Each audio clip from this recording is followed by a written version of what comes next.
Do you understand what it means?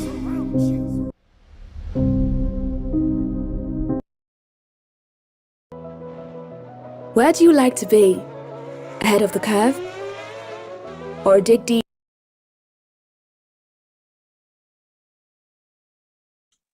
Hi guys, thanks for joining early. So what I want you to do is just send me a message on Zoom and let me know if you're the one presenting and representing your team, okay?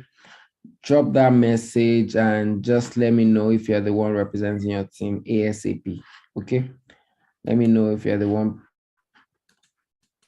Let me know if you're the one representing your team now, okay? Please just indicate in the chat. The next 6 teams, for afternoon, just indicate in the chat if you're the one presenting and representing your team. Thank you.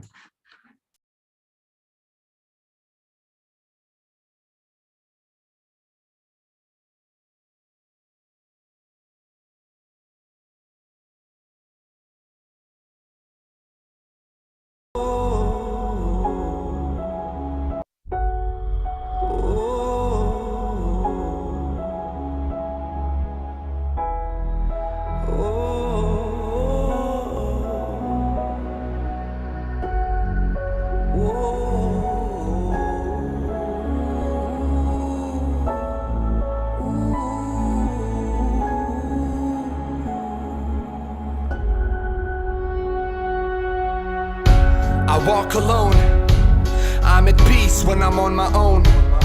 It can be hard, it can be tough. Chasing greatness can be a lonely road. Sometimes I look back and think, look how far I've grown. Sometimes I look back and think, look how far I've flown. Those who fly alone have the strongest wings. I've got a few scars, and if I had to do it again, I wouldn't change a thing.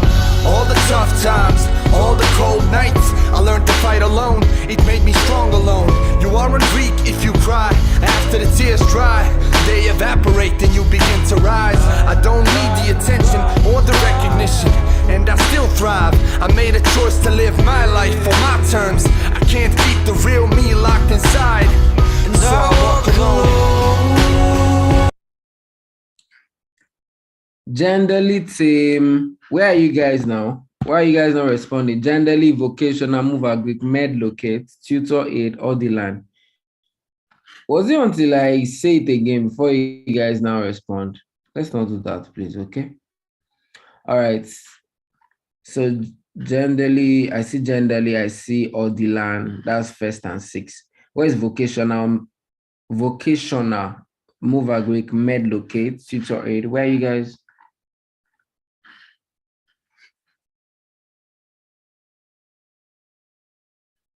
Is there anyone from those teams here?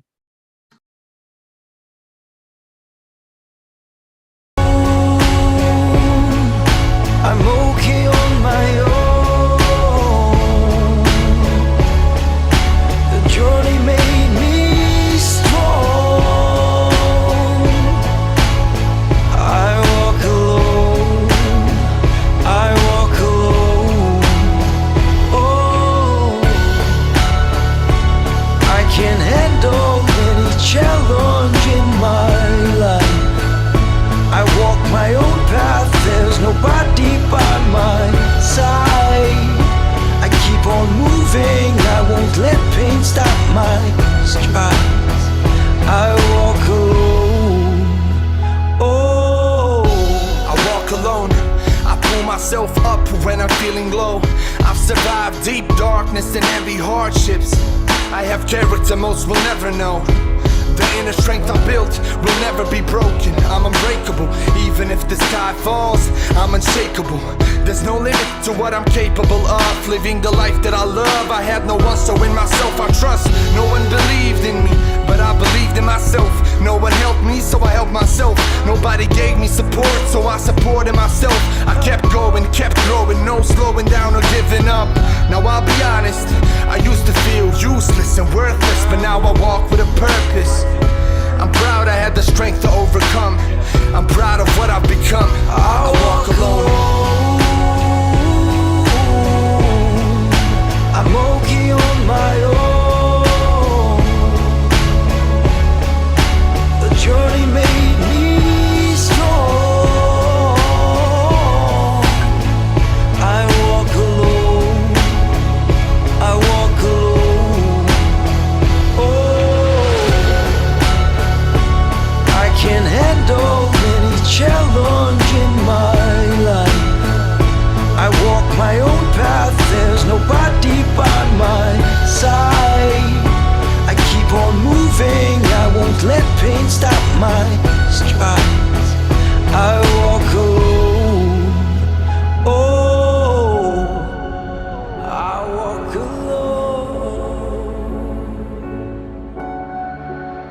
I walk alone, and I walk alone, and I walk alone, and I walk alone, and I walk alone.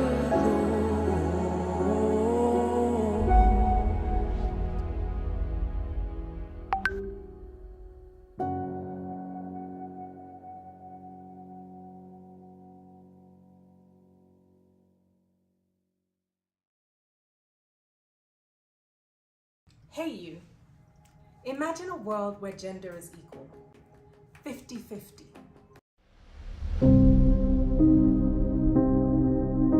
Can you see? Can you see through the darkness? Can you see what's around you? Can you feel the emptiness? Can you feel the loneliness? Darkness is upon you. Darkness surrounds you. The darkness is trying to bring you down. The darkness is trying to take everything from you. But yet, you continue to push forward. Can you see? Do you understand what it means to stand alone? Can you see the light? It builds you up. Even when you think you're weak, you have a way to be strong. This is not the time to quit. This is not the time to give up. Yes, darkness is upon you, but there will come a time the sun will shine. Dawn is upon you now. Can you really see the light? Can you really understand the light within you? Your journey can be seen millions and millions of miles away because you traveled through the darkness. You fought through the darkness. You were down in the darkness. You cried in the darkness. You wandered in the darkness. It is time for you to welcome the light. This emptiness that you are feeling right now, it is only a temporary match, a temporary thing that is going on inside of you right now. It's only temporary, but it is necessary. It is necessary that you struggle.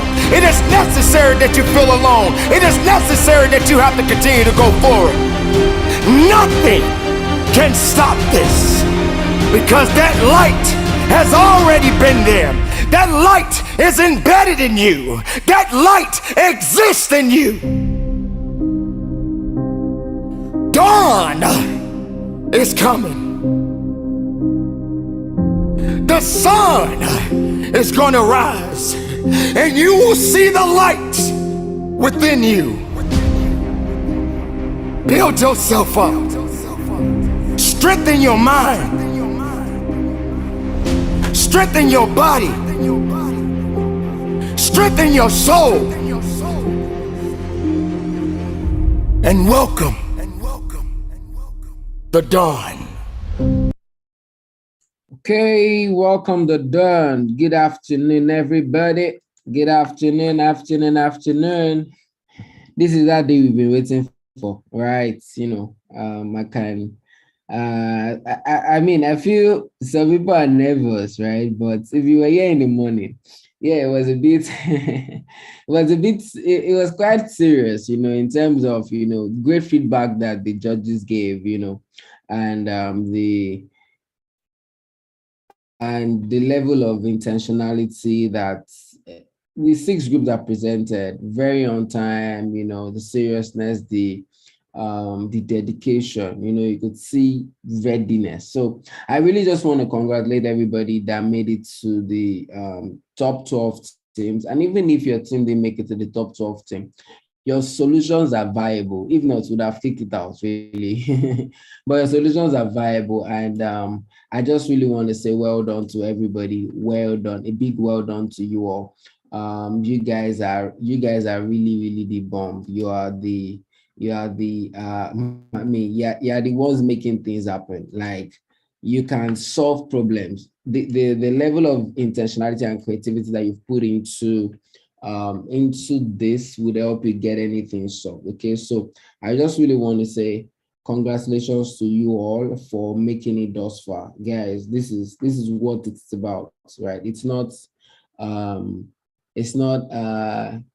should I say, it's not a day job. It is a what should I call it now? It's an 8 weeks project, right? It's something that has gone on for 8 weeks, and I really, really appreciate everyone, the effort you've put in, the times when you're supposed to drop off, but you didn't drop off.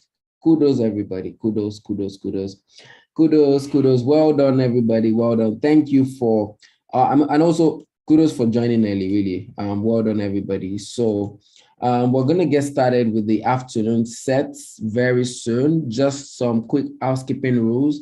By default, you are all muted, so you can't even unmute your mic, actually, apart from our judges and people presenting their screens. So once more, I said this earlier, please, if you're representing your group, kindly send me a message in the chat, and I'm going to give you access to make your presentations. Just to note, vocational team, you didn't send in your final pitch deck, okay? But I believe you have it, but you also need to send it in, okay? So thank you very much. Thank you very much, everybody, for coming in once again. I see some of our judges already. Welcome, welcome. We'll have a proper introduction very, very soon, okay? So while we are here, send a message to your team members, let them come on. Once this meeting reaches capacity, we'll have to redirect you to YouTube. We're live streaming on YouTube also, so you can easily access the join the demo session. Really, it's not in any way difficult to do. Okay, so kudos, everybody. Kudos, well done, everybody. So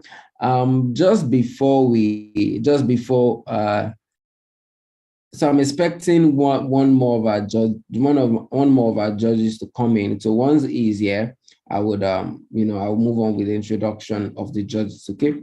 So let me see. I want to see one person that would like to just share how your experience so far has been. Your experience in the DPD school program. Let me see. Should I call somebody? Or someone wants to voluntarily indicate? Who wants to voluntarily indicate? Voluntarily. Just a few words. Anybody. Okay. That's fine. So let me call Babatunde Bamishai. I think, Ayodeji Bamishai, rather. Ayodeji Bamishai. So I'm going to allow you to unmute your mic, and so you have the floor. Good afternoon, everybody. Good afternoon. Good afternoon, Mr. Mike, and thank you for the opportunity to speak. And I'd like to appreciate Net Factory, for delivering such a wonderful, intensive, and markets. How do I even explain this now? Like making people market ready with the way the curriculum for the graphic design. I'm from the design track, and the way the course was structured, it's structured in such a way that once you're done and you have the opportunity to, go out there and pitch yourself, you will be hired, by people. I have someone also on this that started with the cohort too. That started also I think he started in January and he's already going for interviews. So that's how detailed and, very rich the course curriculum is. And I'm very happy, to be here today. It started, with all the buzzwords and everything that happened, Mr. Michael will be on our neck. Oh yeah, you people have not submitted your portfolio assignments and all. Here we are today. We didn't give up. So I would like to thank everyone, the Nets Factory, the UK Tech Hub for this opportunity. And I hope so many other people also get to enjoy this, as we have. Thank you so much. Thank you very much, Bamishaye, for the kind words. Thank you. Thank you. You say I'm always on your necks. Okay, anyway, so we can get started now. So this is someone that a lot of people know, and I just want to bring him up so that he can introduce the judges. He's the CEO of Nest Factory Company, and as you know, we're a human capital development firm, and this is what we do every day of the week, Monday to anytime. Okay, so let's welcome Mr. Adeolo Ojaba as it takes us. Hi, good afternoon, everyone. Thank you, Michael. Really excited to be here again after the amazing presentation by the morning session, and I'm really excited to be here this afternoon. Can you hear me? Confirm that you can hear me. Yes, we can hear you. Oh, okay. So first and foremost, I would like to appreciate our friends, our judges, our guests who get to join us. I can see Doris on the call, Doris from the UK Tech Hub and the Adam Smith International team. I can see Joba all over on the call. Thank you so much. Thank you. I can see a lot. Thank you. Thank you so much for joining us. Sholakwe is also going to join at some point. So it's a loaded session, the loaded panel this afternoon. So basically, just a little bit of housekeeping as we go ahead. Oh, okay. Sholakwe is here. Okay, please, can admin please give okay, Grandco also right to others, Grandco also rights to Doris and the remaining of our panel members. And thank God I mentioned Sholakwe's name, right? So she's joining in with another ID. So thank you so much. I mean, this session is really, this panel is loaded with superstars, loaded with industry practitioners, right? Well, at the same time, I also pity those who are going to, who are also going to pitch this afternoon, because we didn't have, I think we have 3 judges in the morning session. Yeah, now we have 4 or 5 judges. Really, so I wish you all the very best. Right, so before we go ahead, a little bit of housekeeping.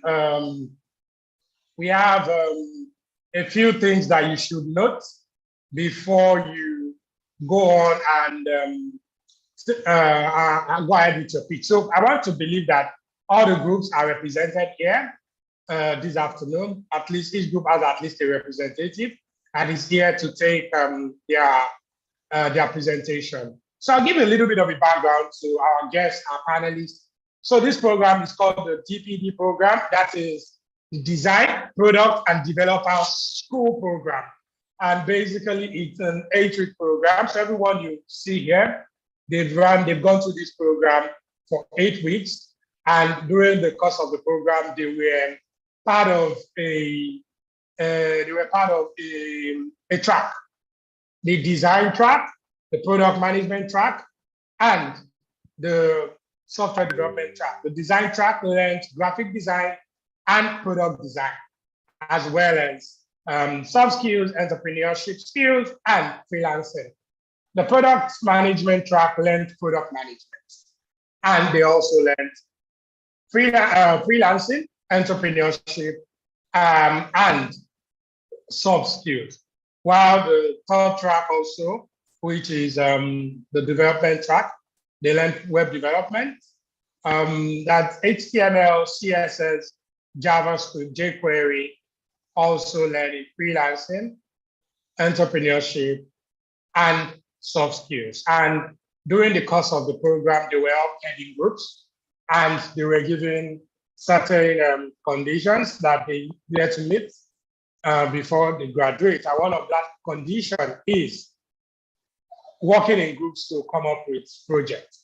So basically, each project is supposed to have a product that has either a commercial value or a social value, and they're expected to have a brand guideline, expected to have their brand assets, they're expected to have their product design that's either a mobile app or a web app UI UX, and then a website. And each project is supposed to be powered with technology. So, and it will also be interesting to note that a lot of the participants in the program did not have any previous knowledge about either design or product or development when they came into the program. So a lot of them were news, and they also developed this project from the scratch. So I would go ahead and talk about the guidelines, right? So each group is expected to have at least a presenter who will share a screen and who would also speak. Then your presentation, of course, by now you have a single document that contains your pitch deck, the brand guidelines, your high fidelity prototype design. Then the external thing, the only thing you're taking us outside of the document form is if you want to show us your website, right? You should ensure that you have a good network. Like I always say, like I always mention in class, right? You need to increase your chances of success and mitigate your risk.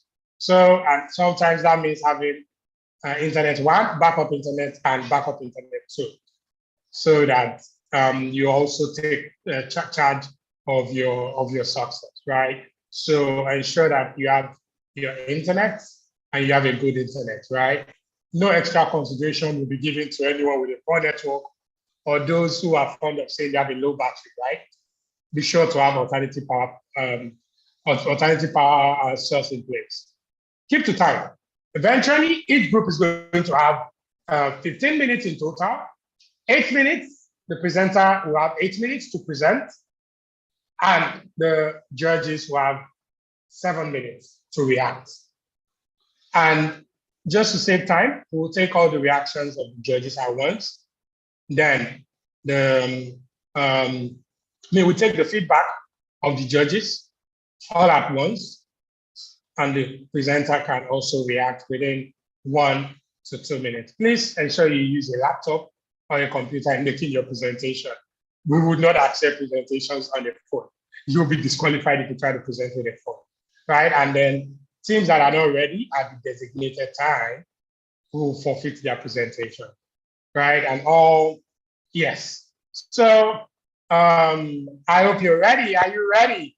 So I would invite our judges at this particular point in time. In no particular order, I would like to invite our panelists. The very first person that I would be inviting today is a woman in technology, right? She also doubles as the, aside being the CEO of a tech and women-enabled startup, she also doubles as the country manager for women in technology in Nigeria. She's the founder of Harvest. Prior to then, she has a background in marketing communications, led communications for leading brands. And she used to be like the leader for communications at Mary STEM Registrar. And trust me, she's very, I mean, she knows, so you can't bamboozle her with representation today. She knows whatever it is that you're trying to talk about. I would like to introduce Sholape Akinpelu, the CEO of Harvest. You're welcome, Sholape.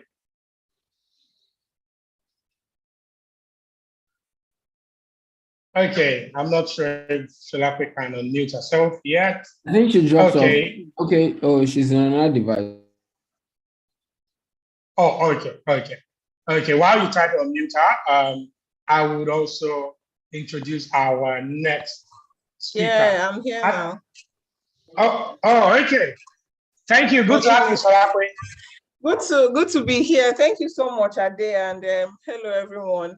It's a pleasure being here. Forgive me, I was going through different devices. It's a pleasure being here, and I'm sure that we are locked in for a lot of learning this afternoon. Thank you for having me. Thank you, everyone. Thank you so much, Shalapo. Shalapo is a very good friend of the house, right? So the next person that I would like to invite today is a serial entrepreneur. I mean, when you talk about serial entrepreneur, he is a serial entrepreneur. And by the way, let me just give you some expo. He works with a lot of startups. So if I were you, I would really like to impress him today so that he can either incubate me or give me some money, right? Or invest in my startup, right? Oluwajoba Oloba has over 10 years experience in setting corporate structure for organizations and business development. The last 4 years is focused on helping startups and SMEs develop bigger, stronger brand in presence of emerging markets, saving costs and advice on viable business model. He started a number of organizations before now. Lex Colony.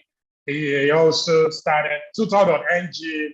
He's an advisory board member at Oro Data Science, and he currently works as the co-founder at the Next Innovation and Technology Park. Oluwajoba Oloba, you're welcome. It's great to have you this afternoon. Good afternoon, everybody. Nice to jump on this call. My camera will be on in a few minutes. Nice to have you all online. Thank you. Yeah. Okay, thank you, Joba. That's fine, no worries. The next person that I would be inviting is also a very good friend of the house, and he also does invest in a number of startups, and he does advise a number of startups.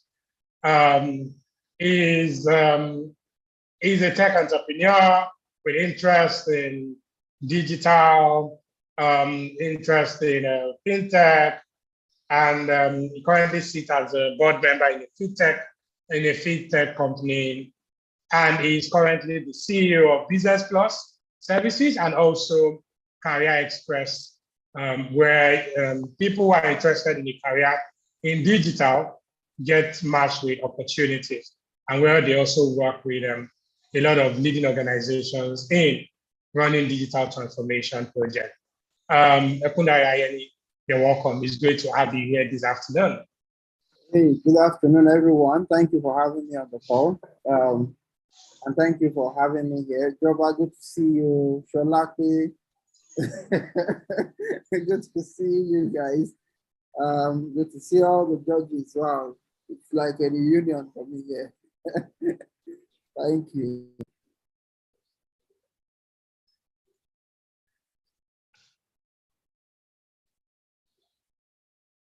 Okay, thank you very much, Ekundaya. The last but not the least is, she happens to be one of the foremost female developers that I know.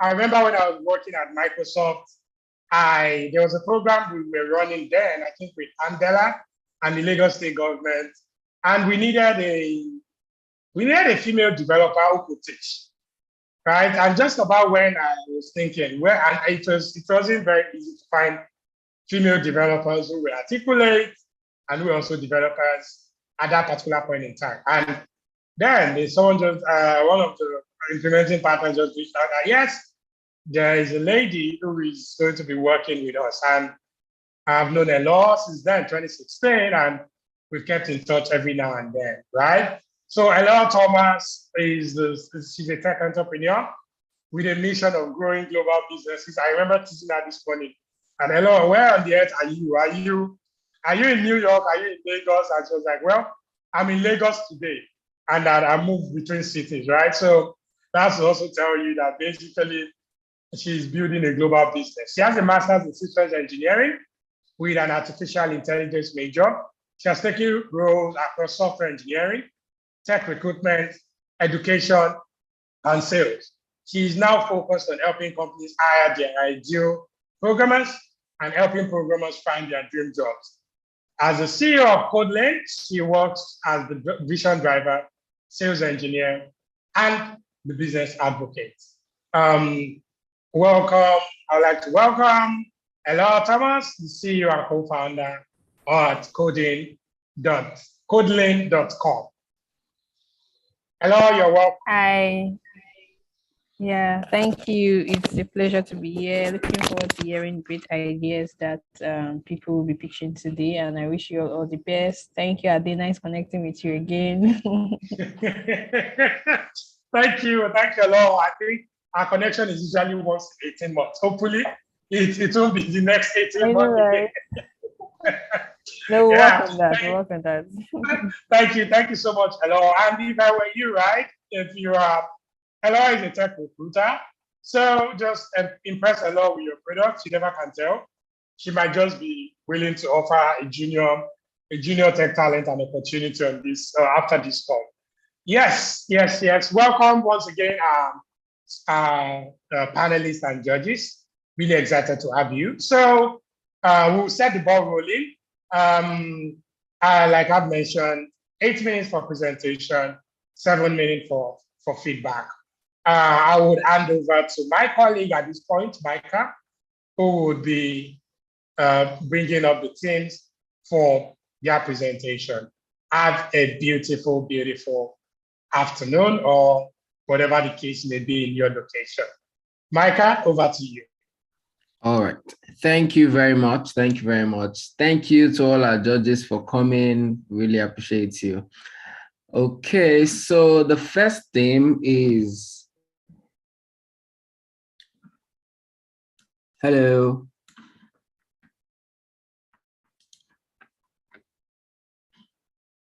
Okay, can you confirm you can hear me? Yes, Micah, we can hear you. Great. All right, thank you. So the first theme presenting this afternoon is genderly, but let me just read out the 6 themes that we have working today. Okay, so we have genderly, then after genderly, we have vocational, we have move agric, we have medlocate, we have tutor aid, and we have Odilan. Okay, so these are the 6 themes that we're presenting this afternoon. So genderly representative, Rita representing genderly, can you hear me?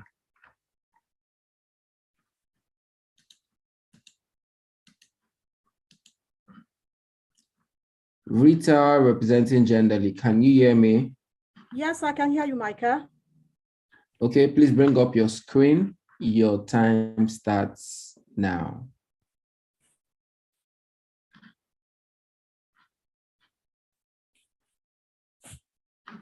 Hello, Rita. Are you having any challenges bringing up your screen? I'm trying to share my screen, please. I need to go.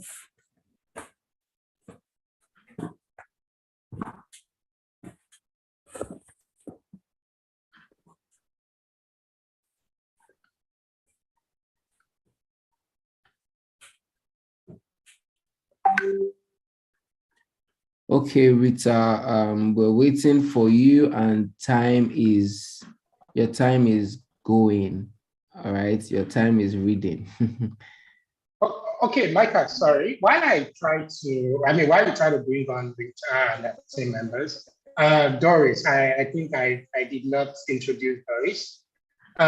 Doris, if you can hear, can you hear me? Are you still on the call? Yes, I'm on the call and I can hear you. It's fine. We can just go ahead. I don't want to eat into anyone's time. Yeah, I think there was like a brief introduction, so that's fine. Okay, thank you. Genderly team, are you ready? Well, you can move on to the next thing if you're not ready. Okay, so the next team, vocational represented by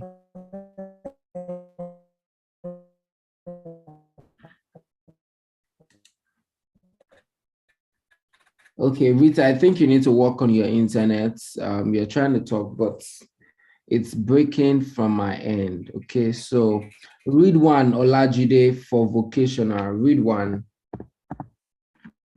Ridwan Olajide for vocational. Can you hear me? Hi, Micah. I can hear you loud and clear. Can you hear me as well? Yes, I can. Thank you. Okay. Good afternoon. Good afternoon, everyone. So my name is Ridwan Olajide. So sorry, hold on, Ridwan. Okay. Are you ready for your presentation? Yes, I am ready. I am a little bit ready, but not fully ready. Since we planned 2:30, but as it is, I have no other choice than to move on. All right then. Thank you. Okay, so please bring your screen up, or I could share it from my end for you if you would prefer that. I wouldn't mind if you share it from your hand, please. All right then. Screen coming up in a bit. Okay, can you see my screen? Yeah, sure, I can see your screen.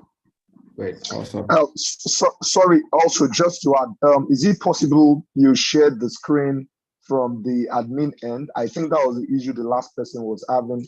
So we can clear that up from our end. We're just sure they're going to be going through the slides. Just a suggestion. I don't know if other part. Okay then. All right. So we'll look at that. One of the reasons why we started letting students share is just so that they could move at their own pace, and just one of the feedback we got from them during the other presentations they've had. But anyways, anyone that has any issue from now, I'll just bring my screen up. Thank you for that. So can I proceed? Yes, you can. Okay, good afternoon, everyone. My name is Ridwan, and I'm representing on behalf of Vocational team. Our product is Vocational. So in March 2020, during the peak of the coronavirus pandemic, I had the opportunity to attend my first ever virtual learning class. The first week of classes were exciting with engagement through the roof.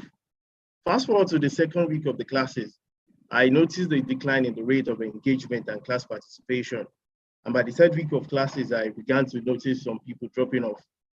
And on the last day of class, in the fourth week, what started as a 50-student learning program finished with only 21 of us. This is an all too familiar occurrence, as I have experienced it in other virtual learning programs I have attended. As a matter of fact, I remember a DPD product management class starting with over 40 learners. The numbers aren't quite the same today. Well, kudos to everyone that has remained till today. But can we blame those who are dropped off? No. Since the outbreak of COVID-19 in 2020, the world's learning paradigm has shifted, and many organizations and individuals are moving towards virtual learning as a response to remain informed and get enlightened. Consequently, there has been a plethora of e-learning platforms born out of the shared need to cater for virtual learning. However, one problem has faced e-learners, and that is most of these problems that have adopted the classroom theme education, which makes learners, as you can see, that is the problem. Please move down to where the problem is, Micah.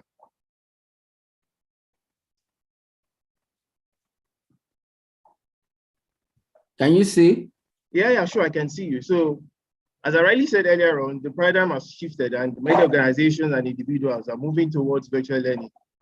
So as a response to remain informed and get enlightened, consequently, there has been a plethora of e-learning platforms born out of the shared need to cater for virtual learning.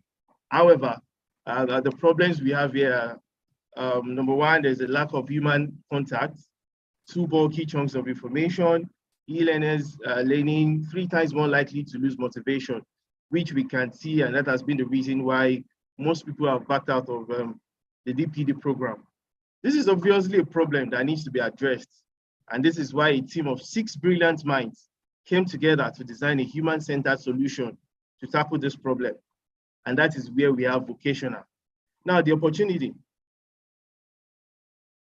Please move on to the opportunity that we have.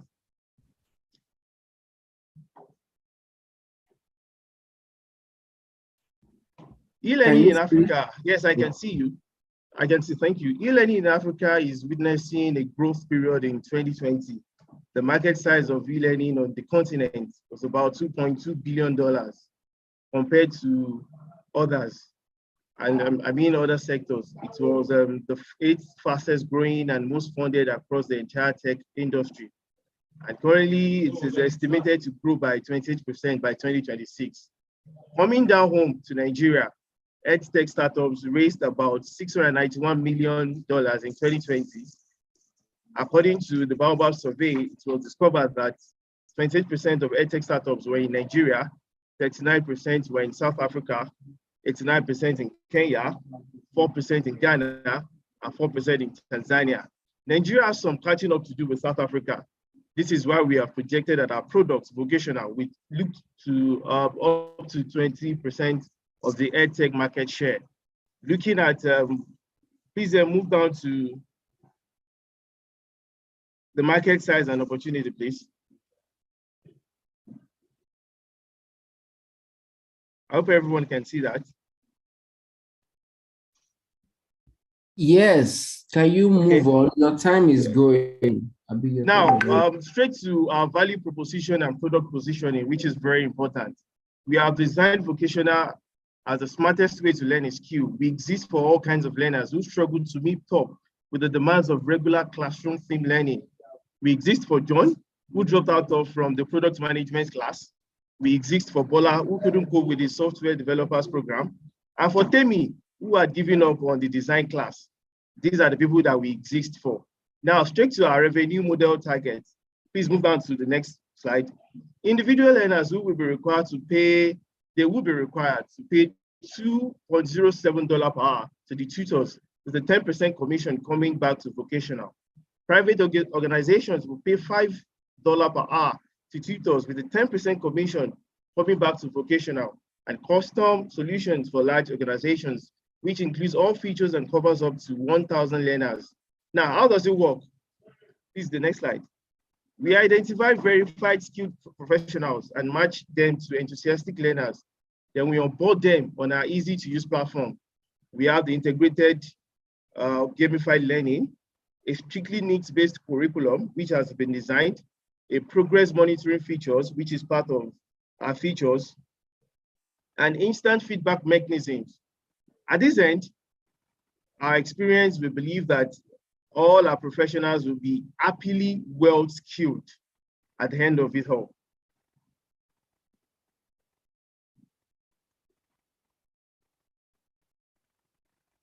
And then hopefully our market strategy we are looking at by our alpha testing will be by March 2022, which is the current month we are in.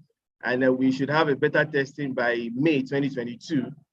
And all things being equal, we should have a beta release by June 2022. And the official launch will come up by July 2022. Now, we know that no matter which may be, there will be competitions. We have competitions like Vocational and Tutor Nigeria. Tutor Nigeria. These are, we see that what will be our selling point is the affordability, because we have some other platforms which are major competitors, looking at ULesson, Utiva, Compass, and what have you. They are all expensive, but as I rightly mentioned earlier, we see that affordability is our selling point. Now, looking at our competitive advantage, it is easy to use, no doubt. And you can see our progress report, there is a personalized progress, which I mentioned earlier on. Now, our go-to-market, I will believe that we will be using a content marketing strategy by creating a community. Then also we'll be using an advertisement called SEO, which we are all used to, social media advertisement, and above all, influencer marketing. Now, and also partnerships, we're looking at partnering with professional bodies, schools, and also private tutors who are interested in tutoring learners through our platform. So we have our team members, we have Ola Aluko, a product manager, we have Ridwan Olajide, who is also a product manager. And also we have our engineer, which is Victoria Olasunji, she is a software developer. And also we have Olasumbo Falade, Abubakar Abdusalam, Phoebe and Obe. These are our product designers. Now a quick one to, let's quickly move down to our wireframe. As you can all see, we have it there. Do I have to share? Okay. Please move on, please move on.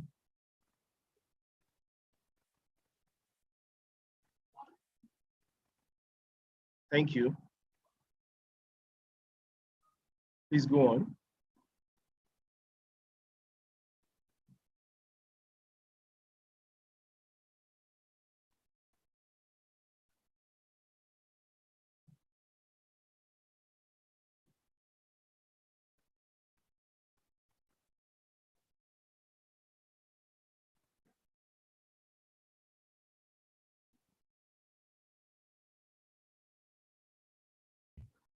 Okay, so actually your time is up. I was thinking you wanted to take us to your website or Okay. but I'd don't quickly worry, like to. don't Would you worry, mind if I share the link with you? Then you can don't share it worry. there. Your time is up, actually. Okay. Your time is up. Way past up. Okay. So thank you, vocational team. Well done. All right. Although there should be some things you could have done. Anyways, our judges, Ade, do you have any feedback? Doris? Joba? No, thank you, Mike. I don't have. I mean, I will leave the ground for Joba. Can I just jump? Can I jump in? Yes. Okay, good. Nice presentation. I wanted to jump in because again, it's an industry I'm interested in. I like the presentation, and as much as possible, I will be, a bit lenient with my comments because first and foremost, I like the fact that you've delved into it, your team, and it's a product of an engagement. So we have to be mindful of that.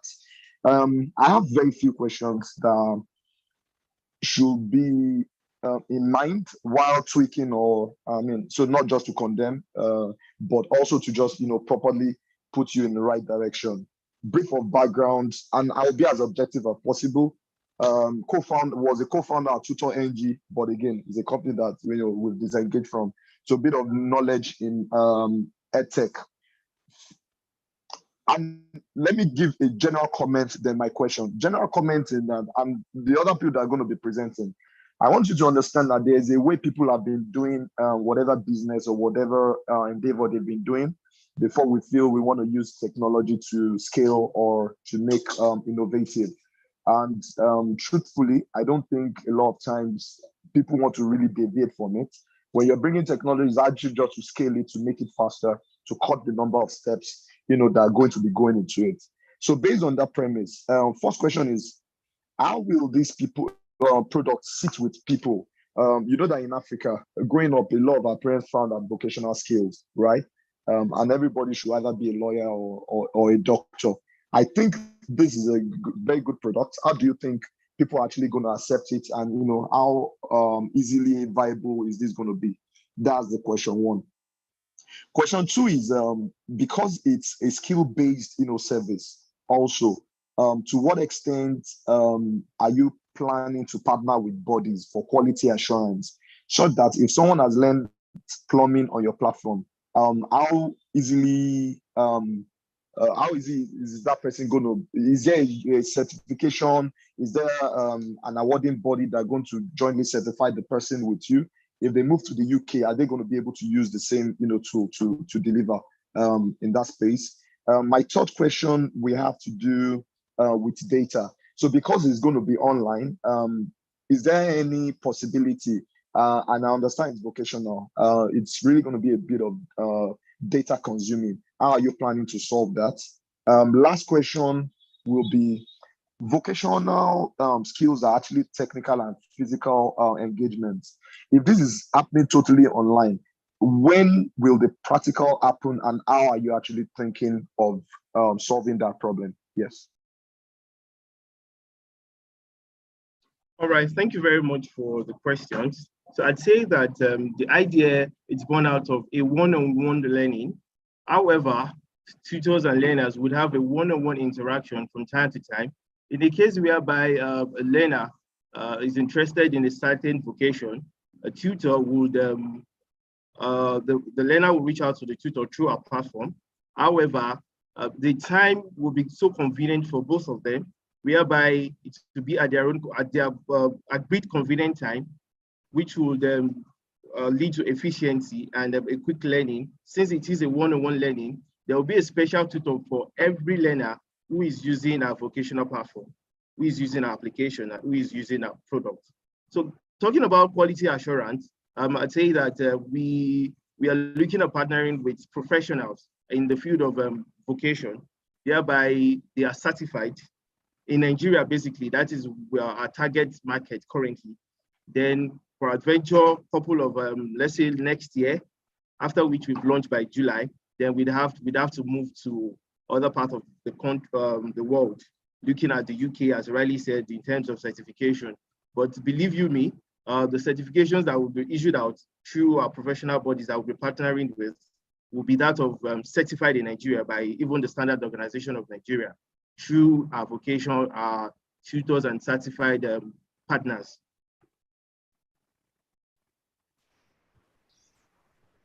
Have I been able to answer your questions?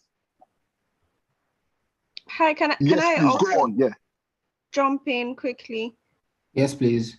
Go ahead. Just off of the questions that the last speaker, sorry, I didn't get your name, asked. I think, so when it comes to vocational skills training, so I was part of a project that was implemented in Kano or in northern Nigeria called Mafita, and it was sponsored by the UK government, and it was also like basically vocational skills training to marginalized youth.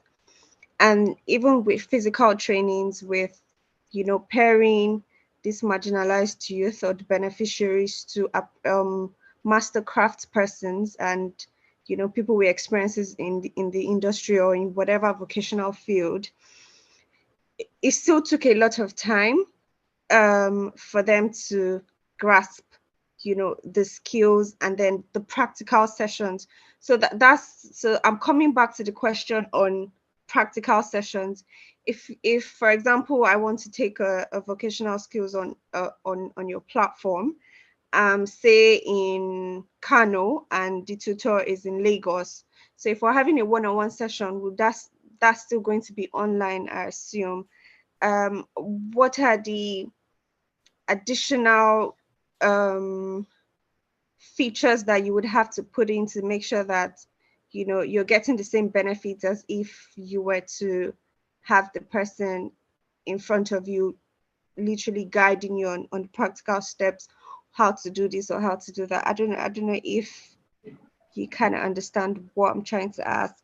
Yeah, I quite understand you. Let me say this. In a case whereby we have a learner who is interested in learning how to drum, and as I already said, it's going to be a one-on-one, then there is an API integration that would exist in our product, whereby there will be a Zoom class, whereby you'd learn how to drum. Although we can say that, yes, it will be internet consuming, but at least it will be recorded, whereby you can easily play it. After you're done with your live session, since you have your accounts there, then you can easily play it from time to time to see if you're getting the right sound or you are getting the right mix while learning how to drum. I hope you understand my point. Are you there? Yeah, that's fine. Okay, good. All right, thank you very much, Doris. Thank you, Joba, for that feedback. Okay, so thank you, vocational team. Okay, one more thing from me. Hello. Oh, okay. Yeah, sorry. Yeah, Sorry. two things actually. And the first would be looking at the sample size, and correct me if I'm wrong, when you started out, nice product, nice presentation, by the way. But when you started out, you said, okay, at the beginning of the pandemic, this happened, the numbers went down and all of that. I think for credibility, you need a larger data pool, you need a larger sample size. So you want to talk about this from global trends and local trends at the same time. I hope you get my drift. So you don't want to limit it to how it happened right within, because hey, how many people in the world, and you know, so you need those global trends and then you now localize it. I think that's a stronger perspective. Away from that, in your presentation, especially when you started, you did a lot of you know, you've got to be what's the word now? You know, you are building a business, right? This is the sandbox. This is where we test everything before you float. So you want to take the cloak of a business builder, and in most cases, you know, a real business builder builds with a team, even if it's just you, right? You want that perspective. You want to say a lot of we. You want to say a lot of we. It doesn't matter if it's you. After all, in your head, you should have an organogram, and then you have who does what. It doesn't matter if you're the one doing everything at the same time while rolling out. Away from that, I think my colleagues have echoed some of some valid things, a lot of valid things actually. So I just said to quickly jumping into that, always increase your sample size for presentation for credibility purposes, and be mindful of your use of pronouns. It's a teamwork. Yeah, right. Thank you. Thank you very much, ma'am. Thank you very much, ma'am. God bless you. Right. Thank you very much. Hello, are you there? Do you have any comments for them, for vocational team? Oh, I doubt the law is here. Oh, okay. Okay. Let me bring you back up. All right. Can you try to unmute now? Yeah, sorry, I couldn't unmute. Yeah, so for me, I couldn't see the uniqueness in the product. I think that's just a feedback. So when you're comparing yourself to other existing platforms like Tutor.ng or Utiva, like you mentioned, what is really unique? I understand the fact that your target is for those that want to learn vocational skills, but there has to be a core uniqueness of what you're doing, right? I also did not see so much around how you would, I don't think you answered the question that I think the guy from Tutor.ng asked about scalability. It seemed like it would be a lot of work. But apart from that, I think it's a very interesting space because I feel that there are more youths in, I would say Africa at large and even Nigeria specifically that would make like good use of this kind of skills. Not everyone is educated, of course, but I mean, I think as youth, we're trying to help ourselves. Right. So definitely it's an interesting area. So kudos to the work you're doing. But I didn't see the USP. Yeah. So yes, so that I don't sound like the prophet of doom. Also, I like the last what Elo said. To be honest, there is a huge opportunity in the vocational space. Like the lady previously rightly said, USAID, GIZ, they've been spending a lot of money. And I'm not going to kid you. We're working with some of them to make sure export happens. Skill exchange is looking like going to be the biggest thing next from Africa. And I think if you can nail this, it will be very good. It's a lovely product. Just put head to it, see how to fix the issues. And please be in touch with Adeolo Ojoba. We can have a secondary conversation to see how to help. Yeah, thank you. All right, thank you very much. All right, thank you very much. Thank you very much for that. Okay. So thank you, vocational team. Kudos. I would also drop some feedback, especially as regards the completion of your pitch deck. There's some parts that you missed out. Okay. Micah, can I quickly just? Yes, please. Mention. So I like the concept. I like I've listened to everybody talk about it.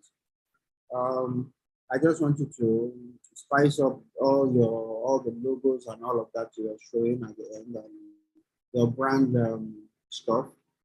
I think you can still revisit it. And then this you're right, a smart way to learn a skill. Maybe you touch it up a bit, just maybe do some remix and then let's see how it goes. But as everybody have said, it's a big gap, it's high demand, it's a big product, so keep it up. All right, thank you very much. All right, thank you very much. Okay, so next team, I'm going to call gender lead team. You guys were not able to present earlier. Are you ready now, Rita? Yes, I am. Okay, please go ahead with your presentation and share your screen. Okay, Micah, I did ask that you help me to share the screen. Okay, all right then. I'll Okay. share. Thank you. All right, my screen is up. Can you see it? Yes, I can see it. Good afternoon, everyone. My name is Rita Himemona, representing the Genderly team. Our product is called Genderly, and it just talks about people having safe sex where they can't abstain. We see a lot of young people being pregnant. We see some people with STDs and a whole lot of other things that could be prevented if they had the right kind of information. You see lots of young people, they can't walk into a pharmacy to request for a condom or a morning after pill because of social stigmatization. So they end up either pregnant or with diseases. A lot of people they can't even explain to their family, their friends, or anyone that see what they're passing through. There's usually this thing when you say, I'm feeling somehow, I'm pregnant or something, there's usually this look like you're irresponsible, or one or two things, anything could actually lead to it. So what we are looking at with this Genderly product is to enable young people, our target are majorly people between 14 and 25, because we discovered they are usually exposed, they are more exposed to these sexually transmitted diseases, or they're actually sexually active. So the problem, social stigmatization around sex and STDs among young people. From the studies we have done, we've seen that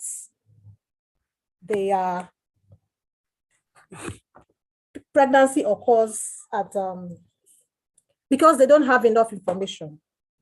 A lot of people they don't have the information that they require to enable them do the sorry, Micah, can you unmute what's his name? Gideon, please. I'm having Okay, Bami Shaye. Yeah. Okay, good afternoon. Can everybody hear me? Yes, we can hear you. All right, so the problem is social stigmatization around sex. And I think there was a recent trend that there was a lady that was arrested somewhere in Abeokuta because she went into, that's a very critical example. She was arrested in Abeokuta because she went out to go and get a morning after pill, and she was detained in the police station. And that is actually a problem. So many people, they are running away from this kind of stigmatization. So they end up keeping quiet. They end up getting pregnant, unwanted pregnancy. Some of them end up with some very serious STDs. Can we go to the next slide? Hello? Okay. So we've discovered that 60% of unintended pregnancies have resulted in childbirth. So these pregnancies, these teenagers, they're not even ready. They don't even know what to expect out of motherhood.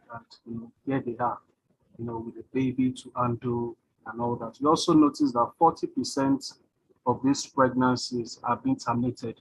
Recently, thank God for the internet, you hear things like people use what's it called, anger to do the abortion process, and some of them lead to death. So we want to reduce all this, and then less than 2% in adoption. So there are some norms and stigmas around around pregnancy decision, including adoption, pregnancy termination, and parenting. Also, this is Africa. We don't want to talk about it. Everybody wants to keep quiet, but we keeping quiet doesn't mean these things are not happening. So a lot of young people, they are dying due to ignorance. Please, the next slide. Not the one with the baby, the blue one. All right, so worldwide, over 1 million people acquire a sexually transmitted infection daily. And every year, there's an estimated 357 million new infections. One of the 4 STIs global, we have chlamydia, gonorrhea. That one is like very rampant, especially in Nigeria. You'll be hearing people hawking their drugs and say, this one they kill gonorrhea. We don't even want it to get to that point. So we are trying to attack it, from the roots. Can we go to page 7? All right, so the Nigerian National Demographic Health Survey in 2008 reported that 16% of young women and 6% of young men between the age of 15 and 24 have had their sexual debut before the age of 15. So if you look at the first slide, we said we are targeting age 14 to 24. So that is actually the target market. And the survey in Nigeria on the prevalence and predictors of early sexual debut among adolescents reported an average of 18.6 had sexual debut before their 15th birthday. These are just the ones that they were able to capture. And because of our culture and so many things surrounding Nigerians and Africans, people don't even want to talk about these things. So these are just based on what the NDHS have been able to capture. So quickly, our solution is Genderly. Genderly is basically a simple service that helps young adults deal with the societal stigma that comes with everything around their sexuality, from purchase of contraceptives to sexual health advice and disease prevention. So our users can visit our website, that's genderly.com.ng, and purchase care packages based on the current situations they find themselves. For example, a lady who has just comes with a prevention pill, pregnancy test kit, and some instructions on what and what not to do. So we won't, keep having these cases of people using metal hangers to commit abortion or using some other stuff. Also, we have virtual consultation and counseling, and hosting an online community where healthy sexual behaviors will be encouraged and practices. There are ideal sexual behaviors and there are unhealthy sexual behaviors. So we will talk about these things, because if we don't talk about them, we don't educate them, so many young people will still want to indulge in this and they will engage themselves. Please, the next slide. So we have our Genderly brand guideline, and hello, sir. I will go to page 10. All right, so our logo architecture. So the concept behind this logo is that of the main gender signs merged together to form an icon that somewhat also looks like a blooming flower. So the significance is due to the fact that during the teenage years, which is widely considered the blooming stage of an individual, there is need for access to information that aids teenagers make better sexual decisions. And then we chose the color blue and pink, because blue predominantly represent the male gender and the pink. And blue is used predominantly. It's actually very intentional because males need to take more responsibility, for their sexual health, while the pink was used passively to equally pass the message to the female gender. If you look at so many things now, so many people want to attack the female gender, but no, we are saying the male should be, the ones that will take more responsibility. So we can just skip through our brand guideline. We have our do's and don'ts. For those that will be interested in working with our brand, we have the positive and negative versions of our logo. We have our favicon, we have our color palette, everything to represent vibrancy. We have our typography. We are using Montserrat, regular, bold, and extra bold. And then we have our imagery. The image should capture moments, look at young people, because those are the people we are communicating with. And then we have our products. We have our Genderly Guy Pack. This is a box. It contains male condoms and some STD self-kits. You can see our Genderly Bobo. That's a BOBO for the guys. And then the next one is the Genderly Baby, which contains female condoms, PT and STD self-test kit. And we also have a Genderly Educate Me and Genderly Family. So we have some stationaries, for those that are interested in joining our team.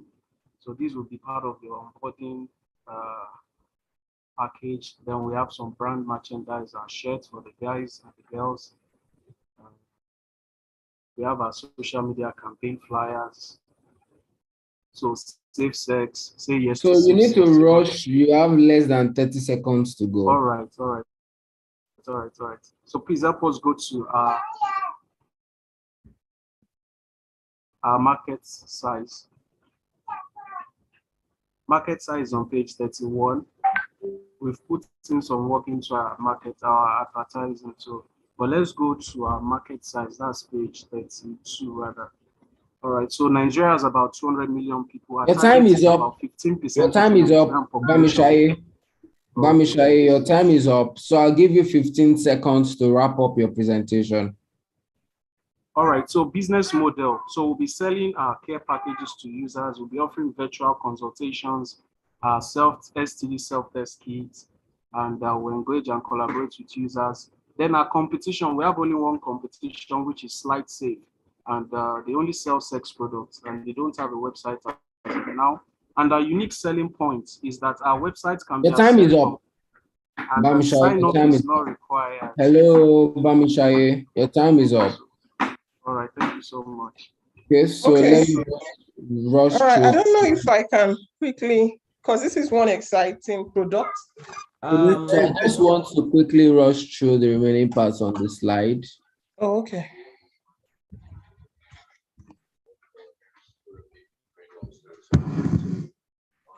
So is this still? Yes, so that's all. So Sholapo, you can go ahead. Yeah. All right, awesome. And this is a huge problem you're solving for in an exciting way. Well done. However, few things. So, firstly, the name, I am not certain if the name fits, right? But then that is an open check.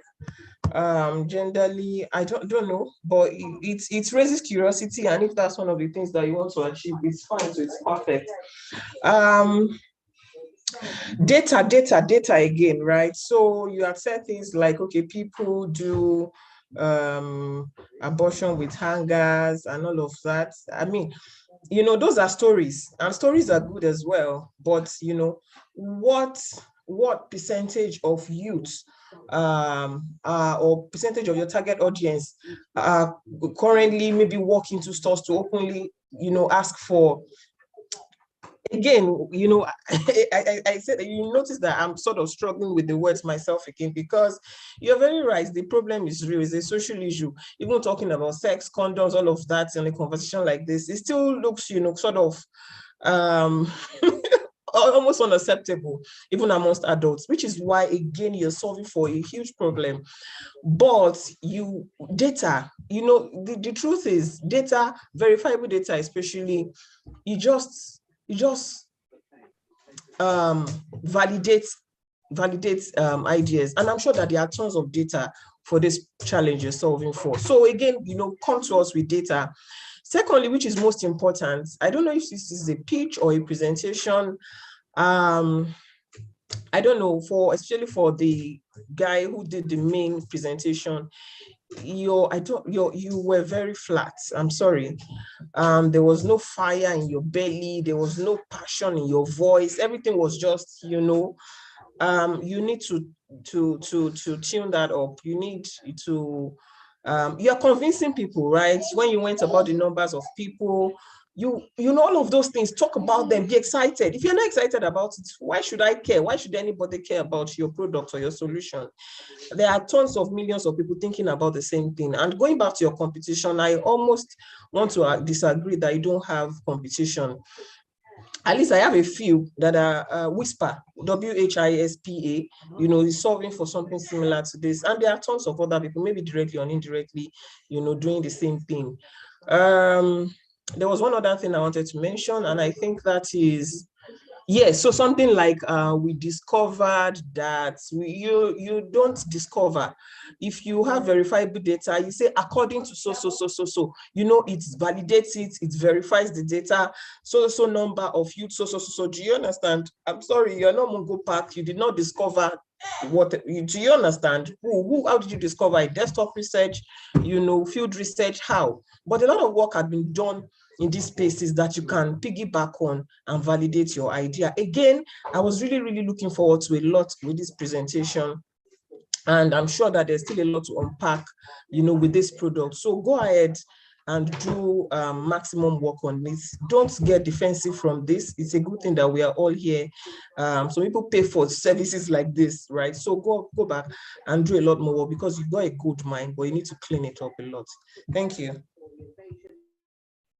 Yeah, I also have to one more thing to add, right? So I don't agree that you don't have other competitors. You can check out my paddy. I think they do a lot of things around the same region, the same areas of what you're working on. There might be one or two differences. I definitely like the idea. I definitely like the presentation and the slides. It looks like you guys are putting a lot of work. I think the question I have is around what is your go-to-market strategy and how do you address anonymity, right? People might not be comfortable giving you certain data, and you have to think about it even when you're going to reach out to these users. Are you reaching them from universities? Are you reaching them from closed groups? And will they be comfortable giving you certain data? So if you can address my question, please. Okay, so generally, Tim, are you there? But just before you respond, I want to see any of our judges would also. Okay. I'm interested in this. So some of the feedbacks make sense. I'm interested in this kind of things. I like to invest in things that will make money, and I have good prospects. I like money, so that I see everywhere. So for this thing, if I'm able to sit with Micah and let's see how we can take this to the next level. There are other things they are not talking about, which I feel they can infuse. And this huge market, I used to have the guy code where people are usually worried they can't really, they are not bold enough to ask for contraceptive products, even in the pharmacy. I grew up in a home where my dad was the head of Planned Parenthood Federation of Nigeria at the time. We had all the contraceptives at home, but as I grew older, I realized that I wasn't even bold enough to ask for this in the pharmacy for a while. So I understand the problem. I know how it works. So I would like to support this, see if we can give them maybe an office space or something, and put some cash behind it to make it work. So let me just talk to the host. Yeah, thanks.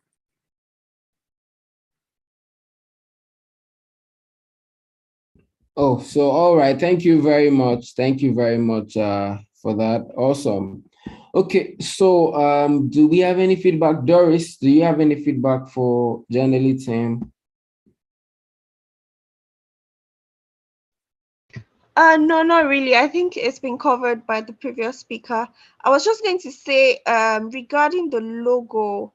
So the icons that you have used kind of strikes me like the icon I see being used when you're talking about gender equality for women. And I don't know if that's an issue, but I just thought to just highlight that.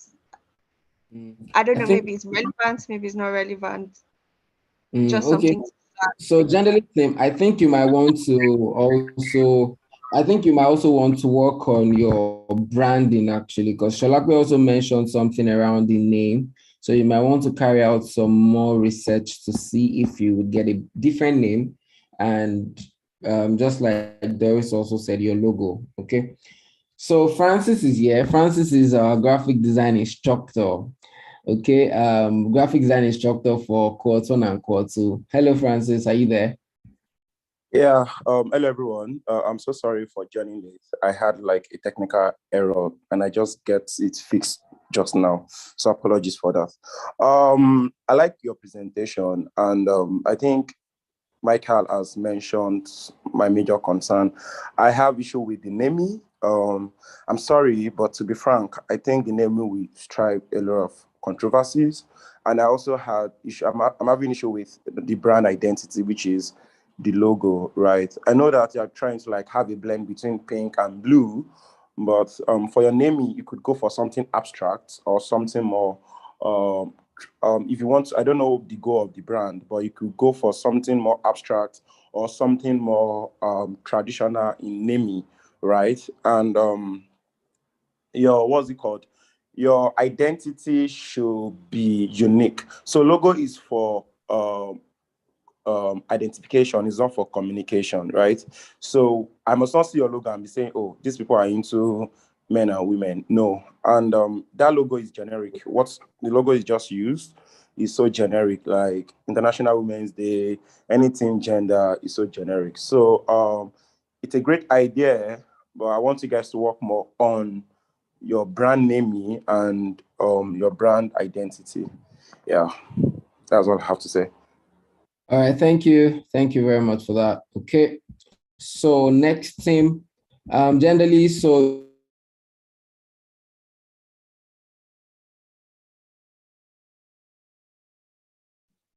hello, Micah. I don't know if I'm the only one struggling to hear you. Can anyone else hear Micah? Yes, yes. Can you hear guys me? just take all your feedback and work on it. We need to move quite fast. The team, move a quick team, Ugochi, either on this call or your message. Move a quick team, are you there? Move a quick team. Is it Ugochi? Your mic I am. is... Yes, I am. Okay, please go ahead. Can you see my screen now? Yes, please go ahead. Okay, thank you. So good afternoon, everybody. My name is Ugochi, and I will be representing Move a Greek team. So some weeks ago, I was talking to my customer in the market, and I was asking her why she didn't have enough food produce. And then she said, in her own words, she said, my farmer didn't see any truck to bring it from the farm to the market to me. And I was asking her why is it? She was like, it's not even only me, even my neighbors here, they don't have food produce like that. And the farmer said that it is in the farm spoiling. And I asked her, does this happen every time? She was like, yes, that's why sometimes when we come to the market, we don't see enough food produce. It's not necessarily because there's none, it's because there's no, there are no transports like trucks to bring them from the farm to the market where they are. And I was going to ask, do you know that in sub-Saharan Africa, including Nigeria, 70% of the food is supplied by smallholder farmers who suffer some of the highest food and money loss due to lack of post-harvest storage and market linkage. And a key market linkage is transportation. So I'm sure you're going to be asking, why Move Agric? Well, there's currently no existing platform that connects farmers to storage facilities and the marketplace. And in most cases, these farmers might have to go through the rigorous exercise of having to carry these things on their head. So imagine carrying 20 tubers of yam on your head from where you currently are right now to the next 2 streets. I'm sure you can already feel the pain from thinking about it. Well, some of these farmers have to go through this thing. How about 200 tubers of yam? That's not sustainable. They cannot do it. So they end up leaving these things in the farm to rot. And because of that, these farmers do not want to really produce so much, because why am I producing when I know that there's really no way for me to get it across to people that are going to buy from me, or there's usually a struggle for me to get it across to the people that are going to buy from me. So our vision in Move Agric is to improve the mobility of farm produce in Nigeria, and our mission is to help farmers with motorists to move their goods to different areas, to connect motorists and farmers, and to connect farmers and customers.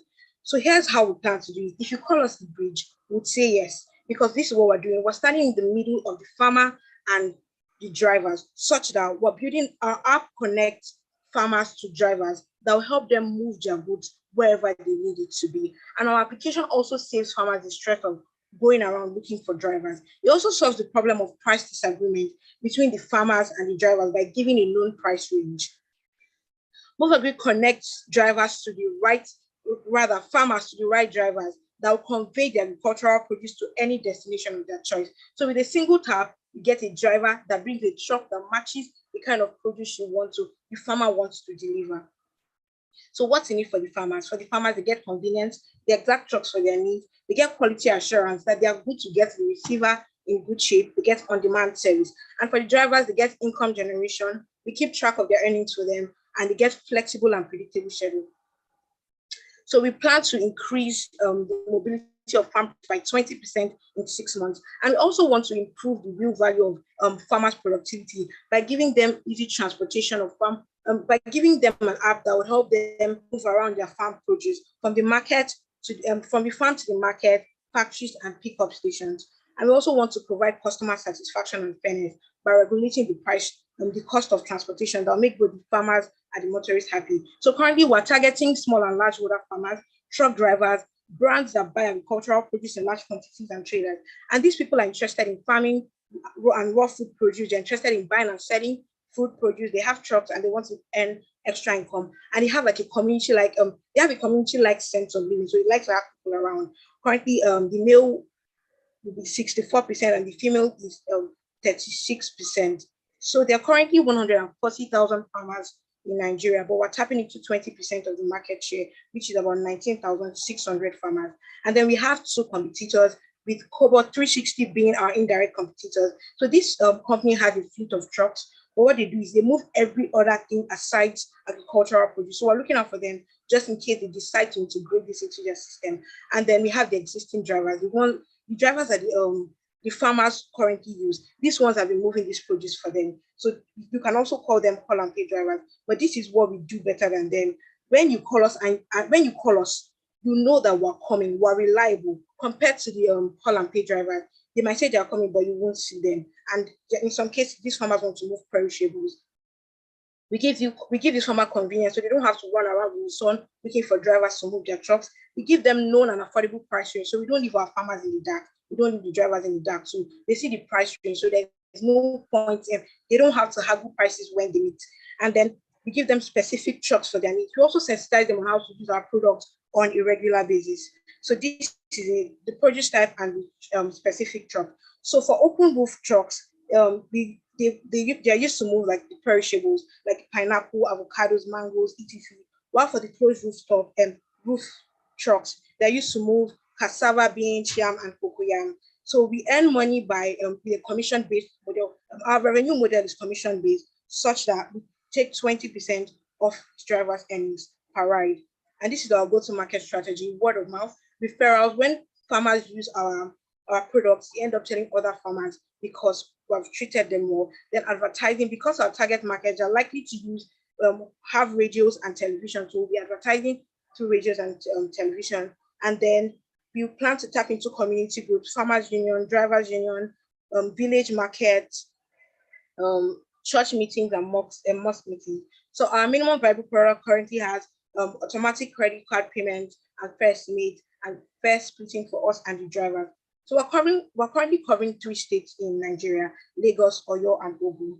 And this is just our story mapping. Firstly, the goal is to find trucks to deliver their farm produce. So here's how they go about it. They download the app, they set up their account, they put in the current location, they put in the destination for delivery, fill in produce type, contact rider, pay for the delivery. Easy peasy. Then our product backlog. So over time, as we scale, we're looking to partner with the government to maybe integrate into like a train system while we still use trucks. But we want to integrate into a train system because currently there are no potholes on the train compared to the roads. So there are no potholes on the train, and then there's really no hold up compared to the current road network here in Nigeria. And we're doing this because we want to allow swift delivery of perishables and non-perishables. And then we plan to have a feature that allows farmers call drivers on the app. Then our success metrics will be 100 sign-ups per month, number of time a user uses the app per month, the performance of the driver based on the farmer's review, and 50 trips per month. Meet my amazing team. We have 4 product managers, 3 product designers, and 2 software developers. So here's our brand guidelines. Our logo, we have the M and A, which is the first letter of our name, Move Agric. So we use the green color because we use turtle green because green stands for nature, it stands for agriculture, and then we use tangerine because tangerine stands for vibrance, and then we use other colors: asparagus, tangerine yellow, and baker's chocolate. So our brand typography, we use Proxima Nova, and these are our logo variations: mood board, logo sketches, logo suggestions. Our brand assets, we have bags, books, we have ID cards, mugs, key holders, nose masks, caps, we have boots and trucks. This is our social media file, then our wireframes and mockups. So this is our lo-fi, this is our hi-fi, and yeah, let me take you to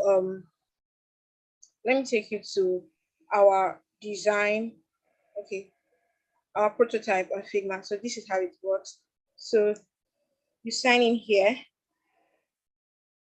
but you can also, to become a driver, Have less than 30 seconds to go. become a driver, you sign in here, and then you enter, we verify our driver. So you get put in your driver's license, your profile photo, your NIN, and all the names must match. Then this is how we pay, and this is Time up. Thank you. All right. Beautiful, beautiful, beautiful. Okay, so thank you, Move Agri team. Really nice work. The fire is contagious. All right. Our dear judges, do you have any feedbacks for us in Shalakwe, please. Let Shalakwe start. These are area of expertise. All right, Shalakwe, please. Okay, I think she dropped off. Wow. Okay. Okay, she's back on another device though. Okay. Harvest. Oh yes, please. So I think you want to. Okay, good. Shalakwe, you can unmute your mic now. Yes, okay, please let Joba please roll out first. I got you. I want to sort something here. Okay. So first and foremost, Ugochi, brilliant pitch. I love it. I think it answers all my questions. I mean, what a pitch you have. I'm quite impressed with how much you guys have put in. And also, there's actually a problem within that space you've tried to solve. I wanted Shalakwe to go because, again, she works with, farmers directly. But just a few questions from my own side. One is, like we always say and we always see, time in, time out, there's a way people have been doing their business before we want to use technology. How much of technology are the farmers able to use if we're contacting them directly and linking them with the drivers? Off my head, if we're aggregating and there is a go-between that goes to the farmers, is able to automate, I think that would be a better approach and a better model that I feel will really help this to scale. That's that from me. Also, the second question I was going to ask, and I think you already answered it, is in the revenue model. So it's fully subscription, revenue share based, where an amount that's supposed to be paid by them, you take revenue of them. I think that solved my problem. I think that's it. Lastly, I wanted to make a comment. Probably after everybody, I will just do my comment. But I love this. I think this is quite brilliant. Lastly, if you need, so we work with market clusters within our network, specifically with Ikorodu Market. If you need an opportunity to maybe speak with the iyalogers to fine-tune the product so that it's more informed, I'll really be happy to make a connection. Thank you very much. All right. Thank you very much, Mr. Joba. Okay. Shalakwa, are you ready now? Yeah, Hello, sure. you wanted to say something. Okay. Okay. Shalakwa, Yeah. So beautiful product, and you're solving for a huge gap in agriculture, especially at the production.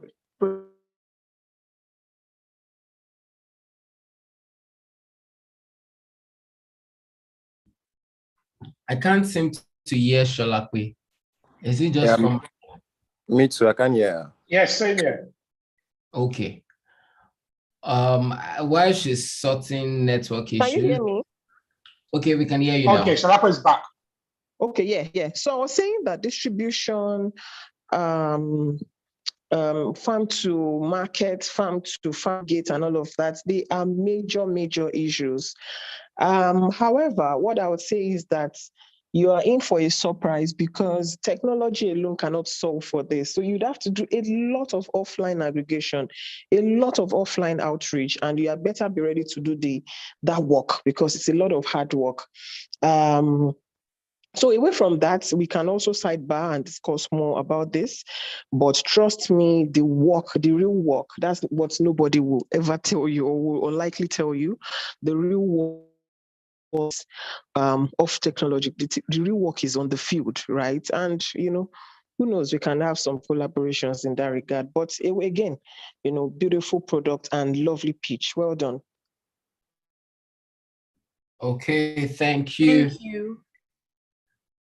Okay, I Hello. had to pitch in something. Yeah. So before I go, Harvest is asking you to help Alaha on mute.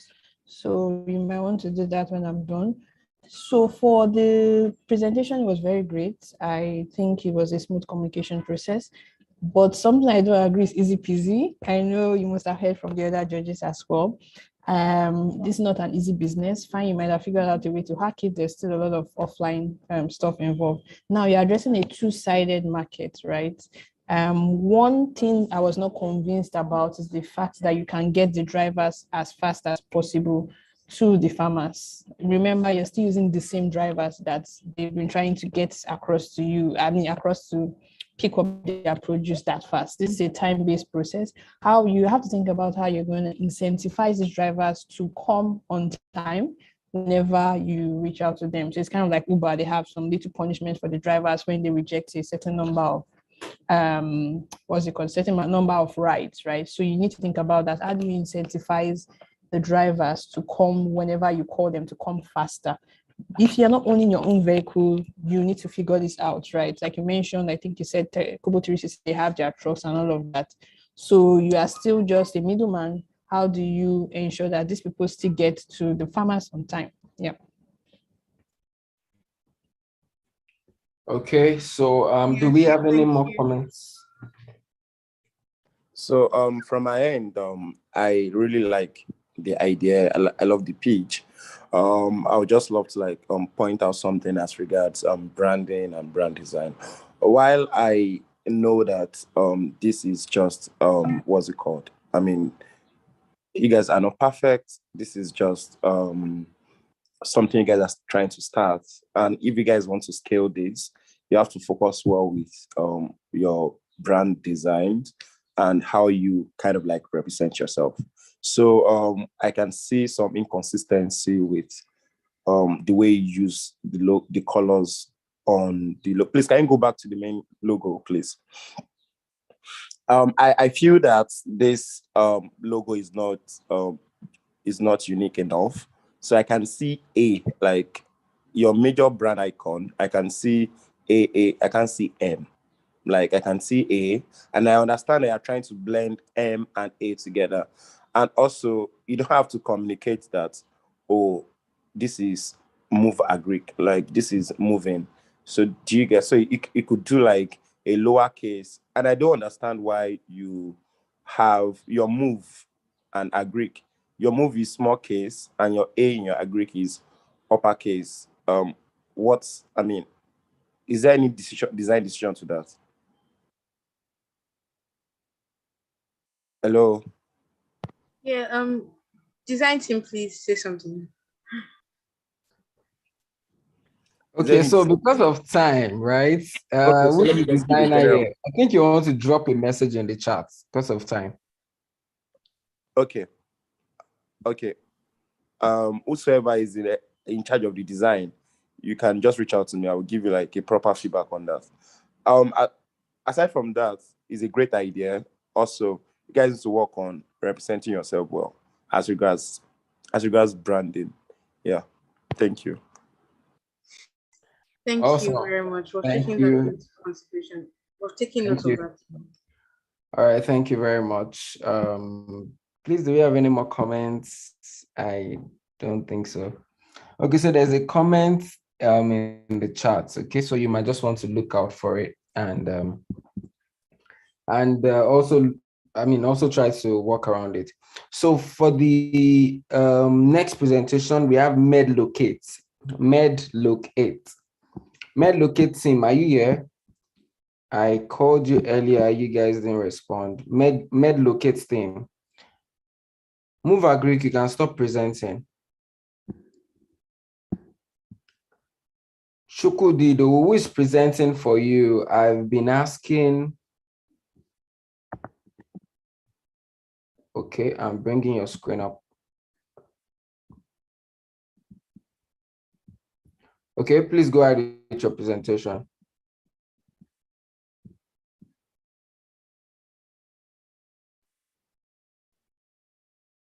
MedLocate team, we don't have time on our hands. Please, can you respond if you can hear me?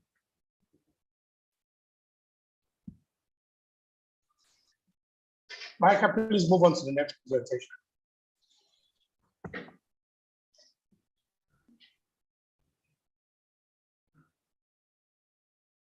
Okay, I'm on mute now. Sorry, I was talking to mute myself. Sorry. Can you hear me? We can hear you. Please okay, yes. Okay, please, my apologies. My name is Chukwudido, and I'm representing MedLocate. Sorry, Micah, can you please unmute Joshua Lidwin? He's our second presenter. Just give me. All right, your time has started. You need to move. Okay. MedLocate, basically, we call ourselves, like you can see on the screen, we call ourselves the Uber of health tech. Now, it's basic to understand, or it's easy to understand, because if you can imagine the Uber model and how it's revolutionized the transportation industry, that is how our product is expected to revolutionize the healthcare industry. Now, this is our content, and I would also run you through what the products are about. So the MedLocate is basically a software product that basically leverages on cloud-based AI and GIS technology to help users locate and purchase prescribed medication and other health products. So I'll give you an example. I'm sure a lot of us have had this experience of probably wanting to buy a particular medication that was prescribed to us by the doctor, and depending on where we're staying, there are not a lot of pharmacies around you. And you go to the pharmacist closest to your house and you ask, do you have this med? And they say, no, we don't have this medication. And then you have to travel to like 4 or 5 different medications, and it can be stressful. And the chances of you finding that medication in those pharmacies are really low, or they are 50-50. Now, when you go through this stress, you end up not finding medication. Now, this is the solution that MedLocate tries to solve. So we are leveraging on this technology to help users find and locate their medications from the comfort of their houses, just by the use of our product. And what the product helps you do is basically you impute your location, or you just sign up on our product and look for the med, and then we show you the nearest pharmacy that has that medication close to you, and then you can go on and make your purchase. So you have the option of either asking for a delivery, or you even go there and pick yourself after you made your purchase. Now, this screen also shows our problem statement. The first problem statement is that the difficulty in locating pharmacies where prescribed medications are sold, and also the travel distance to find these prescribed medications in pharmacies is a concern. And there is no easy way to buy prescribed medication, even though for us it might feel like because we're used to this, so it's not really a problem, but it is actually a problem, because when it comes to health, time is very, very essential. These are the solutions that we're providing: a web and mobile platform where users can find and purchase their prescribed medication and healthcare products. Also, it's easy to find, just find the nearest pharmacy and purchase your medication and other healthcare products. With one click, you locate and purchase your prescribed medication at the comfort of your home. You save time and energy, at the same time saving lives. Our vision basically is to be the go-to e-pharmacy product for today's generation. And also our mission is to enhance easy access to drugs and other health products in sub-Saharan Africa by producing a platform that removes the hassles of traveling from one pharmacy to the other. And this is a product that basically has it has a very huge potential, because it is very scalable. We don't need to own any physical pharmacy location. We are basically leveraging on the existing pharmaceutical stores that are available in the market today to solve these problems. And also our goal basically is to help users reduce the time it takes to find their prescribed meds, reduce the risk of purchasing fake drugs, because you're working with verified and registered local pharmacies. So, and also we also attest to the fact that there's a verified supply chain of these drugs to these pharmacies. So that way, you know that if you're purchasing from us or with us, we are not an e-commerce business, basically. We are just should I say, a tool that basically makes the process of getting your drugs much easier. You know that you're getting these drugs, original drugs, not even drugs of poor quality. At the same time, our third goal is to reach 1 million drug sales in the first 12 months of product launch, and also expand operation to key states within Nigeria. Now, also, if you look at the long-term vision of the product, is that it will also help create accessibility to areas that are more remote, where you have a low density of pharmacies there. This product can help bring to light the pharmacies that are there, and also as time goes on, we can also help them get connected to verified supply chain, so that quality healthcare and healthcare services in terms of drug supply and meeting the customer needs can also reach people in remote areas. Now, for our market size, according to Field Intelligence CTO, a health tech in Africa is expected to reach a revenue growth of 23.08% and a market value of over $11 billion by 2025, serving 1.4 billion people. Now, I'm sure you're wondering who Field Intelligence is. They're basically a startup company in Africa that basically monitors data in terms of the health sector. And for TAM, the total revenue market is,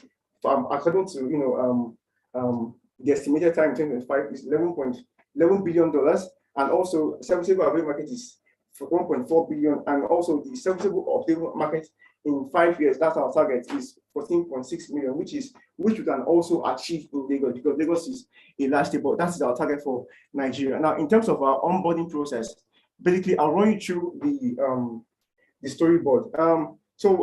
This story says Mrs. Ade is an elderly woman. She lives with her granddaughter, Tema, on the mainland in Lagos, and she needs to purchase and refill her prescribed medication. Now, the problem is that there are quite a few pharmacies in her location, and she's not quite sure which one of them has her prescribed meds in store. She may have to travel from one pharmacy to the next. Now, Tema has become acquainted to Medocate. Now she interjects and then tells her grandma, "Mama, don't worry." Her grandma interjects, "I will medicate your meds in no time." Now she uses the Medocate app to find the nearest pharmacy that have the medications available. She makes an order and has it delivered to her address. Now the medications are delivered in quick time, and Mama is happy. Tema is also happy. Now, in terms of also the onboarding process for local pharmacies, because our product doesn't have the customer interface or user interface for the customers. It also has a back end, because Medocate is envisioned to be a B2C and a B2B business. Now, the B2B side of things is where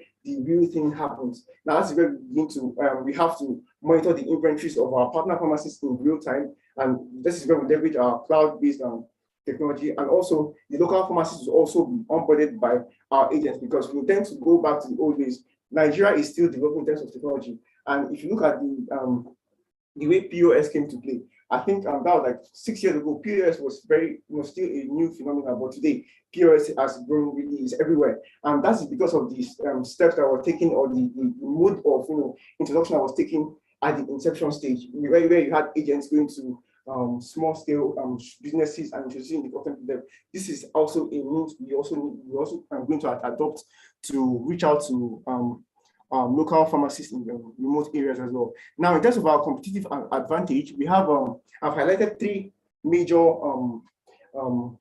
companies or products. We have Health Plus, we have Drugstore, and we have Farm.ng. Now, Health Plus, basically, they have physical pharmacies around Nigeria, but they also have an online store as well. And you have Drugstore. Drugstore also tries to supply customers medications from their online pharmacies, more of an online pharmacy product. Same thing with farm.com.ng. Now, this is our advantage over these people. Our product is user-centric because we design it based on according to the need of the customers. It's also easy to use. It's also affordable. We have 24-hour delivery, which is very important. Now, if you try to use Health Plus or farm.com.ng, you'd have to wait at least 48 hours to 72 hours to get your drug delivered to you. But our product is basically leveraging on the available logistics that can meet the needs of people in quick time. So we are working on 24-hour delivery. If you order a drug today, we expect you to get it within the next 24 hours. Also user proximity, because we are leveraging the already present, the presence of already established pharmacies around Nigeria. We are going to create a proximity to the users in terms of the fact that we're not a physical pharmacy, but we have a lot of partners that will, that can be of advantage to the user. And in terms of scalability, the product is very, very scalable. Like I said, there are a lot of future products that we never envision now that we can actually solve in future. Okay, if you look at the situation where M-Pharma, what they do is they help pharmacies basically secure medications. Now, if we can also, and most of the customers are usually established companies or pharmacies already. But what about those pharmacies that are in remote areas? We're not quite sure that they actually meet their needs. So if this product becomes very scalable, we're looking at in the next 5 years, we even be able to connect those guys to look like M-Pharma based on the data we generated, based on the request of customers in those areas. Next, so our advantage is that we utilize technology in AI, cloud technology, GIS technology to meet our user needs. We also offer 24-hour delivery services. We also this is a new market. It depends on how you look at it. It's not e-commerce or e-commerce pharmacy.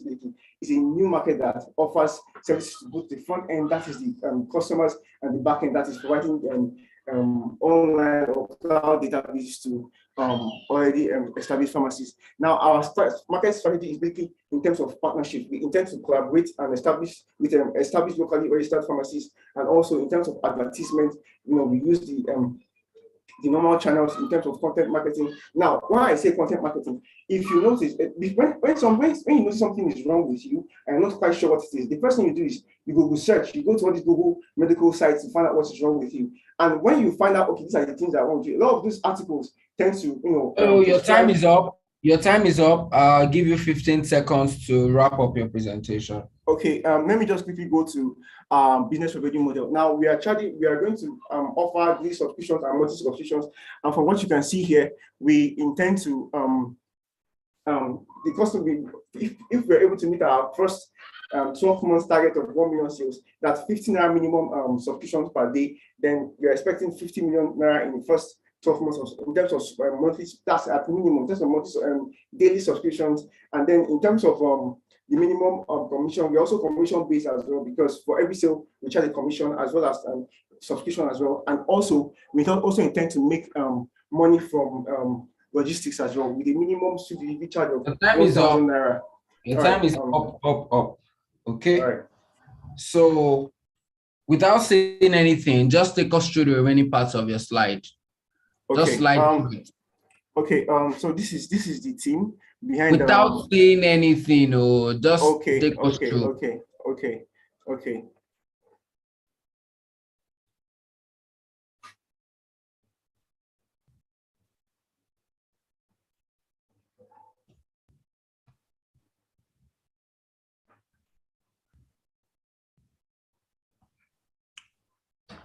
So this is all right. Thank you.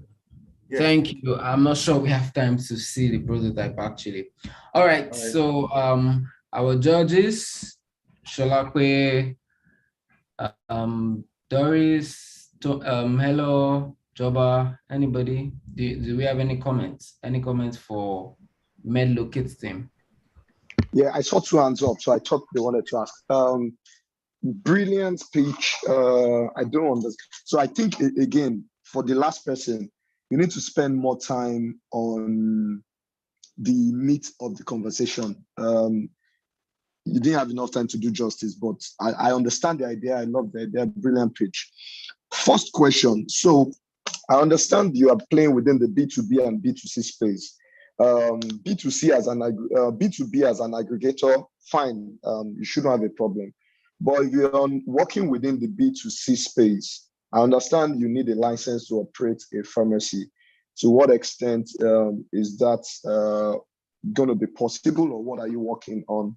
Because if you don't have a license, you can't do. Yeah, that's it. Second point is with fake drugs. So if you're aggregating for third parties, right? how are you planning to mitigate against, sales of fake drugs? How do you ascertain that the third-party pharmacies that are onboarding on your platform are selling the real drug? Because again, if something happens to an end user, they don't care about the third party that sold to them. They are buying from your platform. The same way we are buying from Jumia. Nobody cares about the person. If they're going to drag, they drag Jumia. Yeah, thank you.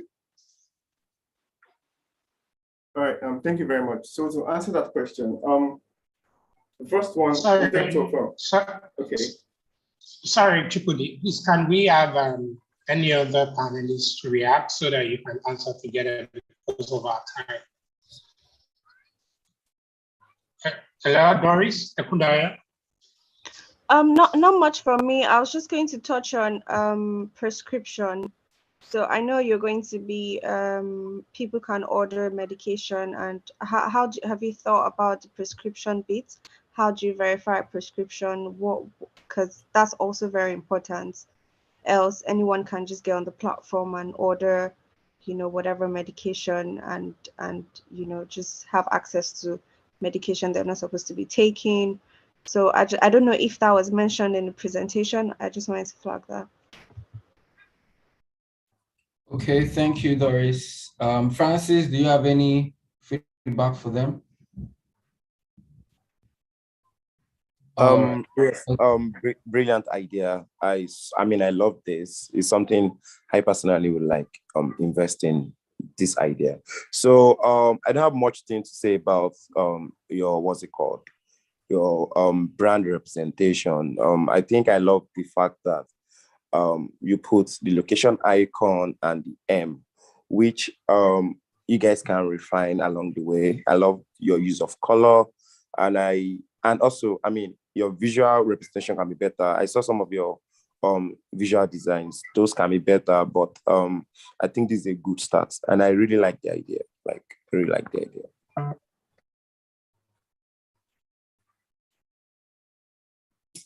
All right, thank you very much. Thank you very much, Francis. Thank you very much to all the judges. So I don't think we have any more comments for them. All right, so MedLocate team, thank you. But next time you need to try to stay. You need to, yes, you will. You need to just try your time. I think you had a lot. What we saw at the presentation, right? You could have expatiated more on some other things than you did. But you can answer the questions in 1 minute, 60 seconds max, please. Please go ahead. Okay, thank you very much. Also, for the first question, sorry, please remind me the first question, please.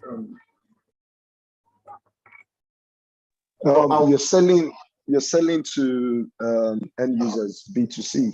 You need a license to get that done from the body as a pharmacy.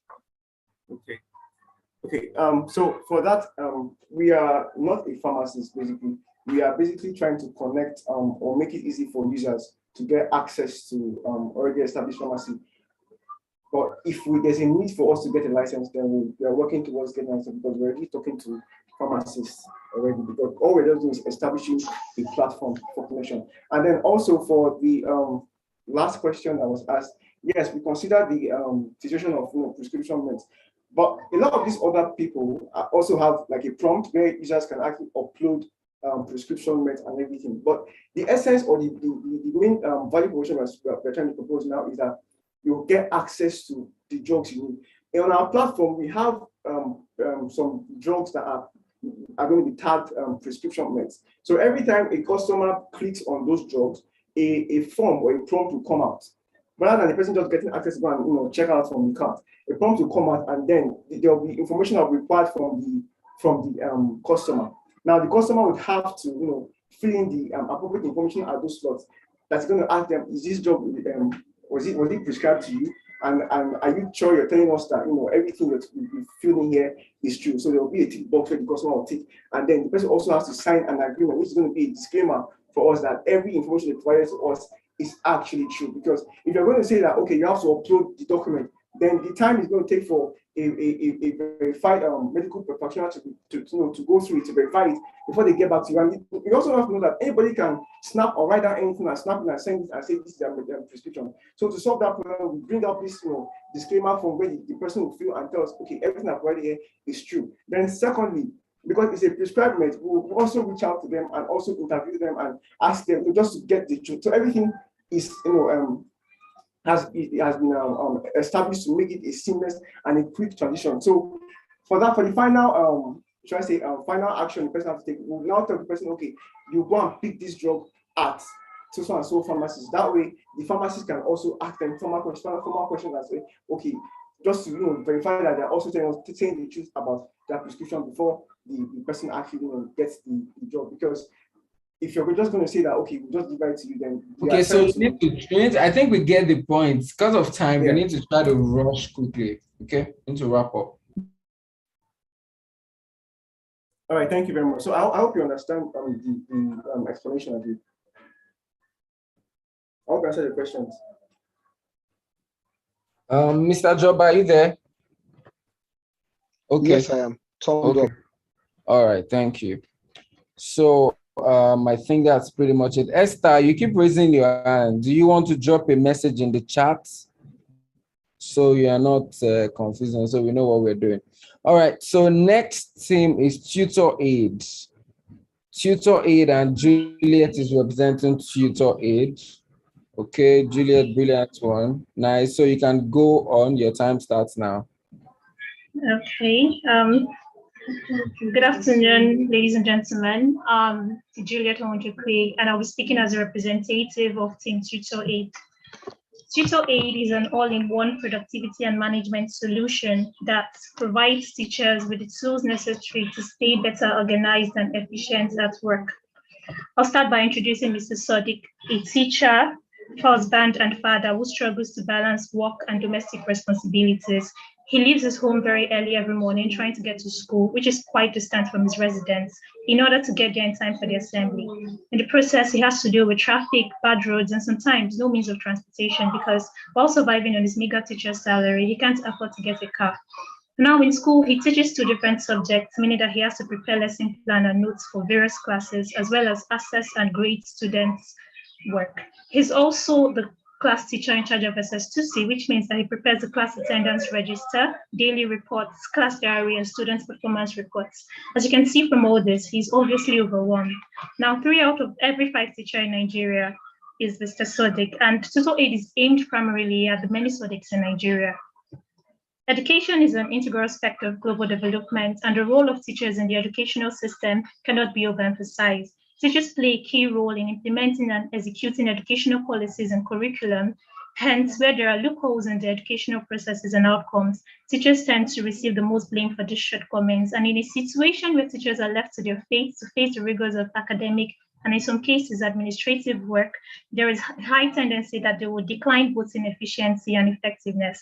Some other challenges that limit their efficiency include heavy workload, time constraints, lack of teaching resources and instructional materials, amongst others. Our team created Tutor Aid, a productivity and management platform that assists teachers and tutors by providing them with resources and templates to enable them prepare for classes and to aid their teaching process, a means of recording and storing student information and data, as well as their grades, a means to correspond with the students, their parents, and the school as well, and a community which serves as a support system for them. Tutor Aid targets one of the problems under Goal 4 of the Sustainable Development Goals, which aims to ensure inclusive and equitable quality education and promote lifelong learning opportunities for all. We believe that teachers deserve to be equipped with the required skills and competence to meet the needs of the 21st century learners, and they deserve to be appreciated for the role they play in nurturing and developing future leaders. Our primary target users are individuals between the ages of 20 to 70 who work as teachers or tutors, both privately or for schools and academic organizations. And our secondary target users are schools who want to manage their teachers' productivity. With the total number of registered teachers in Nigeria capping at 2 million, our primary focus is on the 3 key states we intend to start with, which puts our serviceable available market at 288,000.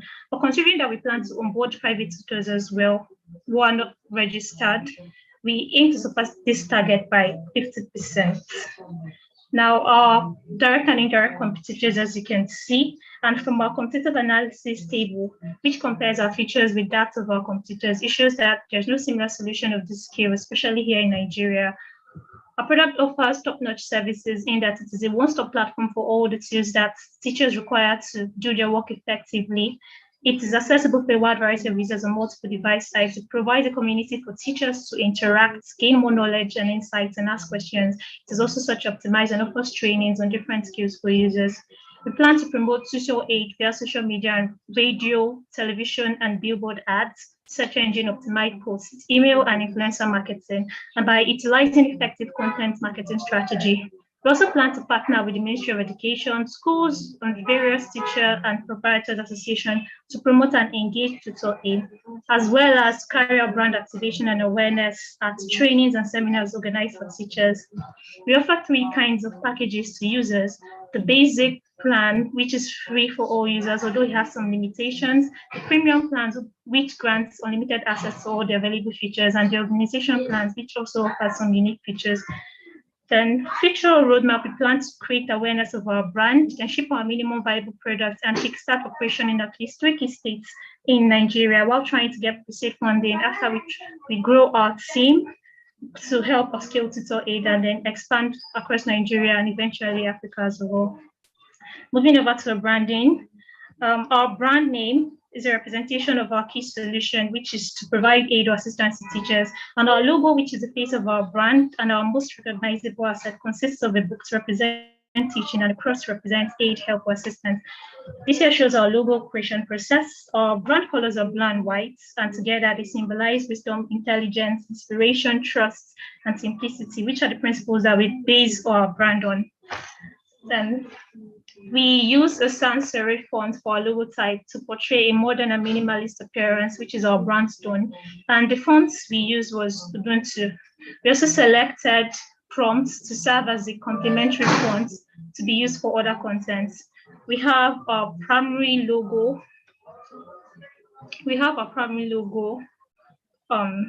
Our secondary logo, our clear space guide, our logo variation, our logo variations, and logo best practices. For brand application, we have some brand assets and gift item designs. Then we also have social media designs. For our products, we have our lo-fi and hi-fi mockups. And some of the tools we use during our product development process, our amazing team of designers, product managers, and software developers.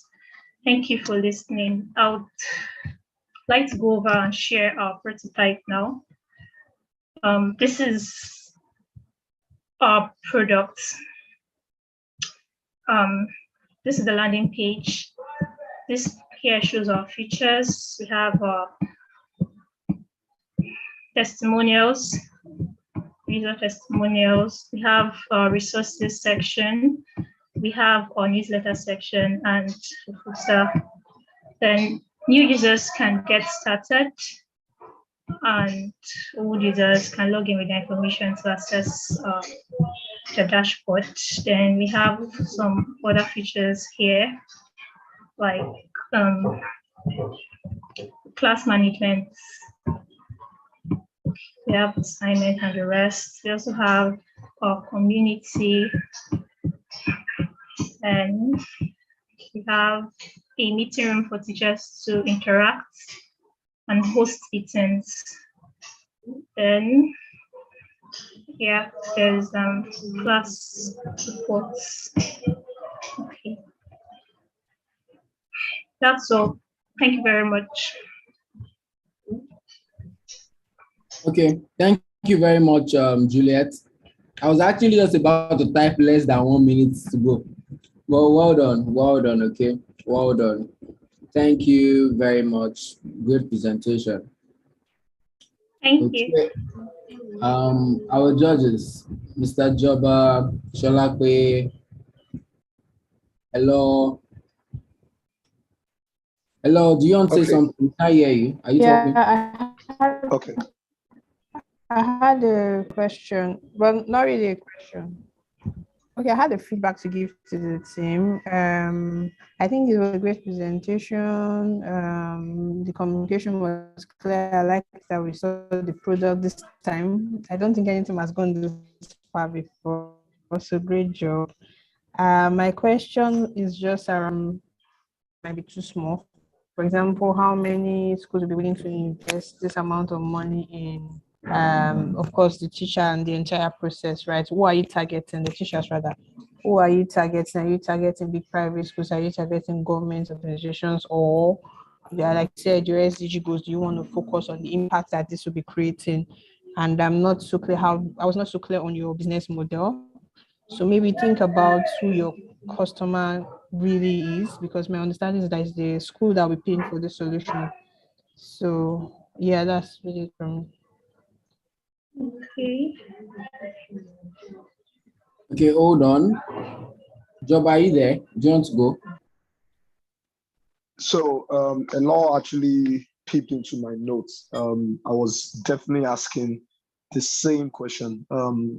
Where's the money? Who's the target market? Brilliant presentation, brilliant product. Need-based also, working with government with this is what we see as much as possible. So if you can answer the target market question, then that's fine for me. Lastly, okay, yeah, answer first, then I'm able to give my feedback here. All right. Please, can you answer, Juliet? Okay, thank you for the feedback. Our targets use users like we're focusing majorly on the teachers, and like the previous speaker said, we plan to also like really consider the impact that our product is going to have in general, and at the same time we also plan to realize money from this basically. But we have different plans, like focusing on our revenue model. We have different plans. We have the free plan, although it has limited access to some of our features, but the premium plan grants access to all these features. And of course, you're going to have to pay a subscription fee to access all that. And we are working with both the private sector and the public sector, like the government, the private sector and the government, and also teachers that, well, let me say tutors that work privately, like one-on-one tutoring and all that, just as a means to like manage their class and their whole activities, basically. Okay, very good, thank you. So my feedback, and I think thankfully you mentioned the other one. I really wanted to know the features missing in the features you have in the freemium model and the ones that are in the other models. I'm actually really interested in knowing what differentiates them. Okay. Yes, please. Okay, in the free plan, we have they'll have lack of access to the community, basically. Then they'll have limited number of templates that they can access. The teachers have limited number of classes they can register, maybe just one or two, and then for each class they have limited number of students they can equally register as well. Then also the meeting section, they would have limited number of participants. Then the blog, or let's call it the resources section, so it would be available, but not all contents would be available for the premium plan. Okay, brilliant. My comment, and so again, as much as possible, guys, I appreciate the fact that Net Factory and the UK Tech Hub has actually put this together. Brilliant, and I must say I'm quite impressed. These are the kind of things we want to see. Also, Tutor 8, brilliant presentation, brilliant idea, very well thought through. There's a problem you're solving, so there's a market for it. Just an idea from what we've seen play out a lot of times. First thing is, I also want to encourage to look at clusters. So target markets more often than not, maybe will be schools, private schools, mid-level can afford it, that want to use a bit of technology to scale their service delivery. Because again, it takes the same energy that you're going to use to chase one school that you're also going to use to chase a tutor, as the case may be. But when you chase a school that has, let's say, 50 teachers, easily you are already acquiring like 50 customers almost immediately. So you may actually want to look at that, with your model and service being offered.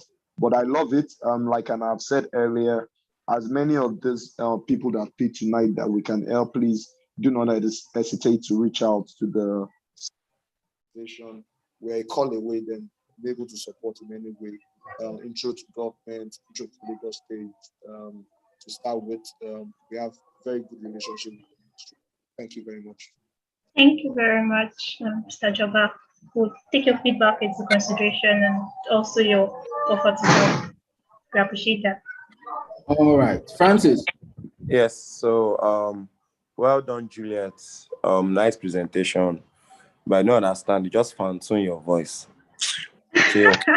So, here's my own feedback. I don't want to repeat what everybody has said. I just want to always pick like a focus on design, so that other people have like mentioned the business plan and all these things. So yes, I saw your brand icon, and I saw a book and a plus sign, and literally, I'm thinking, are you teaching us about hospital health and all? And while that approach looks okay, but I think it can be better. I like the fact that I like the way you use your color, so cool, right? But instead of having the plus icon, we can have something that depicts growth. Do you get? Not a plus icon, something that depicts growth. So maybe you kind of illustrate two rectangles together that depicts growth, excellent, because that is what you are communicating. You are not communicating care.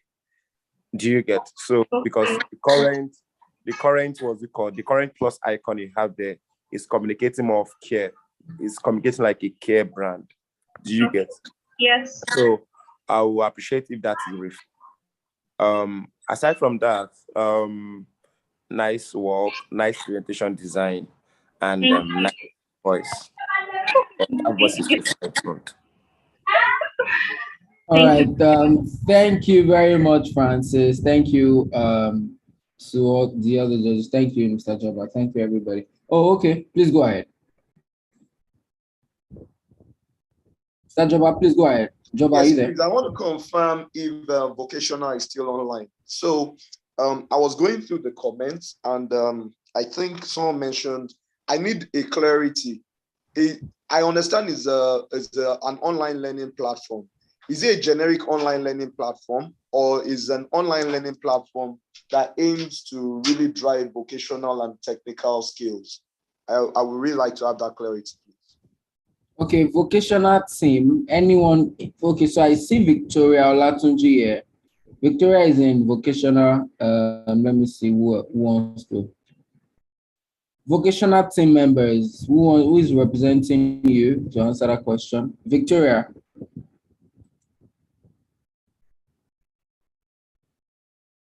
Okay, so I know Victoria is in software development track, so maybe she doesn't have answers to that. Is the product manager for vocational year. So don't let me waste our time. We can always answer offline. Thank you. All right then. So Victoria, I think what you can do, just drop a message for your PM. Let them come and answer that question. All right, thank you. So to the final team for the day, Odilan, all right? Odilan team, Odilan, all right? Odilan and represented by Aminat. So I see Aminat Lawal, Aminat Majek. I mean, can you confirm which of, okay, I think it's Aminat Lawal. Anyways, please, can you go ahead with your presentation? Thank you. Okay. There's a popular quote that says, your reading screen is is a not sin. showing yet. Sorry. Miriam? Sorry, not your flow. Yeah. So Marian is sharing for you. I was not aware of that. So let me make Marian's PC a course. So Marian, you can share now.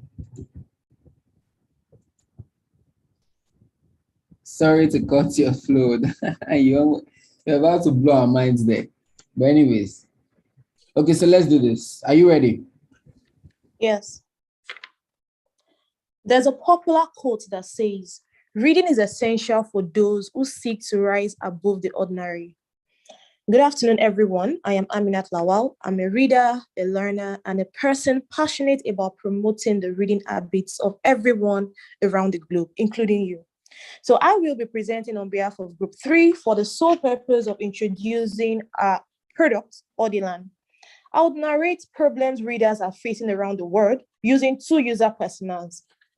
So Shola is a 34-year-old offshore engineer that loves to read, but because of the demanding nature of his job, he seeks to find an app that would automatically read books to him, especially in his local intonation, while he is going about his usual work. Nancy is a 30-year-old banker and a mom of 3 children that currently runs a master's program in one of the most prestigious universities in the world. She is unable to combine effectively reading lecture notebooks, textbooks, and working, and most importantly, taking care of her 3 children. So she's currently in their need of a platform she can upload her lecture notes on, a reader to read these books to her, and preferably an expert in her field that can relate these books and give proper explanations when needed. So this is where Audilan comes in. Audilan is an app that provides a platform that connects book lovers, learners, readers to books, narrators, and readers of their choice. So an individual can choose to either be a self-reader or a listener. As a listener, the individual tends to choose between a computerized or non-computerized reader. So for the computerized reader, we have the options of an automated reading system that can read books in different languages, and also the option of a narrator. That is, individuals that read books become familiar with the content, then records audio of the book for others to listen to.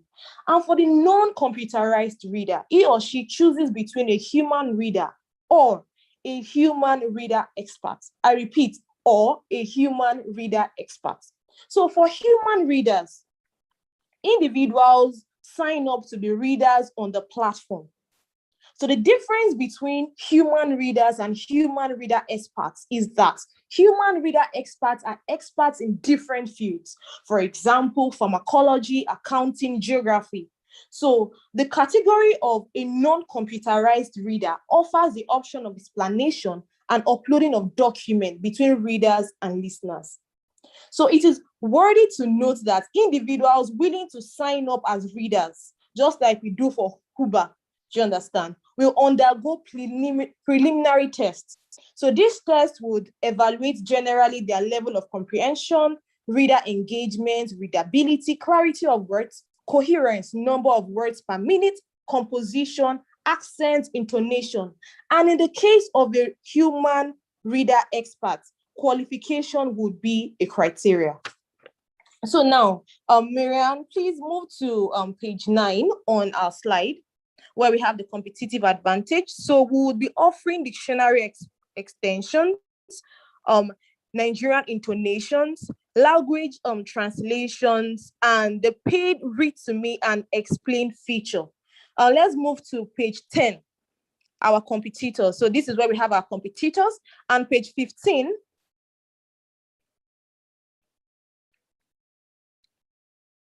okay, where we have our team members. Actually, I have worked with beautiful team members. We have 3 product managers, 2 software designers or developers, and product designers, 3 of them. Then let us move to page 22, where we have our logo construction. So you'd see that the name is Audilan, coined from audio, language, and waves. The waves is represented by the speaker symbol beside the Audilan. So let us move to our primary logo backup. That's page 28. Primary logo backup. Okay, so you can see we have these on, we'll be having these on our web computers and mobile applications, brand collaterals, and souvenirs.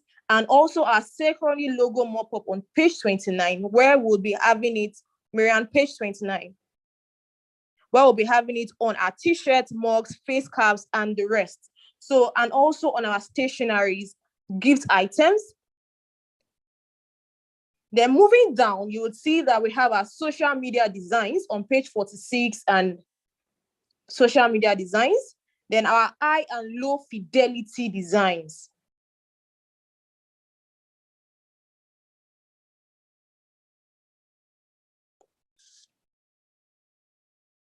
Okay, so in summary, if you want to read a book, Mr. Micah, if you want to read a book, for example, The Guns of August, which is an history book, you can choose to, number one, read it yourself as long as the book is on our platform. Number two, listen to it automatically, either from a computer-generated voice or from an audiobook from a narrator. Or number three, listen to it not automatically by choosing a human reader if it's in a general field, or a human reader expert if it is in an expert field where you have the options of uploading an explanation. So I'll be passing over to Mary Ann. She will be explaining the prototype. Hello, Mary Ann, are you with me? Mary Ann. Hello, Mary Ann. Mary Ann. Although your time is just about 2 minutes to go. Okay. So don't you want to go ahead? I think it's your I don't think Marianne is ready to talk right now.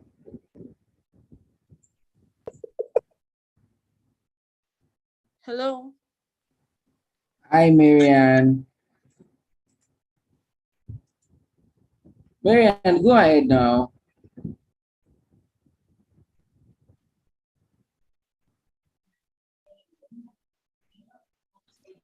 Okay, anyways, I think you're already navigating it though, so we can just work with your screen. Aminat. Oh, okay. Oh, okay. Nice. She's muted. She's muted, please. Please kindly unmute her. She actually can unmute her mic, but I think the audio on her device is not connected. So yeah. I think the audio on the device she's using to present is not connected, hence why Kazet.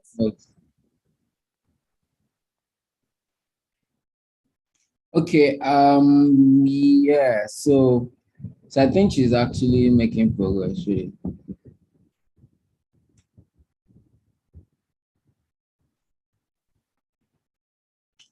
All right.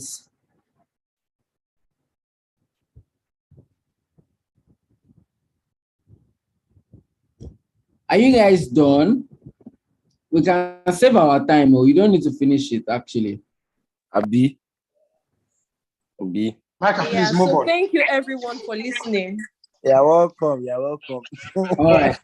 Thank you very much. Okay, so I have a couple of things to say here, right? Because the product part you kind of try to explore is something I really love. Like I'm a reader and I love to read a lot. And I have like a couple of questions I will be throwing at you. No, the first thing is, what's your competitive advantage? Hold on. And how are you making this technology cheaper to accept? So if you check audiobook, Kindle, all these different guys, I mean, you can literally like pay a fee to listen to the book. And yes, so there's a part you said human expert reader. How does that work? Shay, you will have recorded the book and you just listen to the book, or and you said computerized. What does that mean? I just want to like understand human expert reader and computerized before I proceed. Okay, thank you very much. You know, if you Hello, Aminat. Sorry, yes. can you take other comments and feedback before reaction? I just noticed. Okay. So yeah, I need to explain computerized and human expert reader for me. And I also want you guys to explore the use of AI, right? I mean, there are different solutions now from IBM to Microsoft to Facebook that literally text to speech, right? And they have it in different language, right? So I want to understand Iman and the other one. And also, what is your competitive advantage? And is this product free? Is it free to use? Because most of these Spotify, Kindle, all these guys, they are not free. Even script 2 is not free at all. So I want to know that.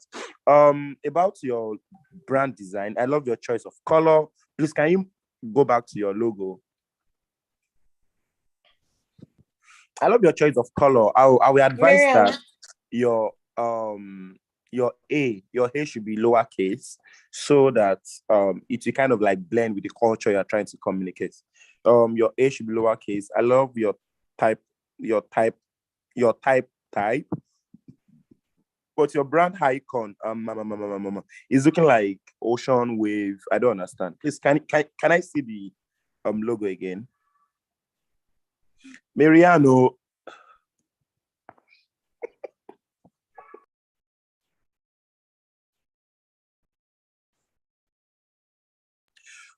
Okay. Yeah, that is all from me. I just want to see the logo again, but I'm not seeing anything. That is all for me from my end. Okay, thank you, Francis. I will also just great product. I'll share feedback because I currently use Okay, so two for me, products I like had this. I have a feedback and a question, not necessarily a question. I want to think about anyways. But I mean, overall, I feel that Okay, I'm even trying to know who is speaking actually, but I guess there was a network that caused a lag somewhere. After Saturday, Dayo, why should I unmute you? Ade, please, can you go ahead with your feedback? Yeah, Elo was speaking. I mean, before me, Elo was speaking. Hello. So I think she started speaking before you did, but she's out. She's out now. Oh, okay. So I was going to comment on the product because I'm subscribed to two products like this. Emalia, I use Emalia, and then Blinklist. And I think it's about $10 per annum. I have access to unlimited resources, audiobooks and all the likes. So it will be interesting to know how your premium service is going to work. I would prefer if I have a Nigerian accent that reads to me, but the current product, they make it very real. There's the emotion. I mean, it's a real human. So I think they sort of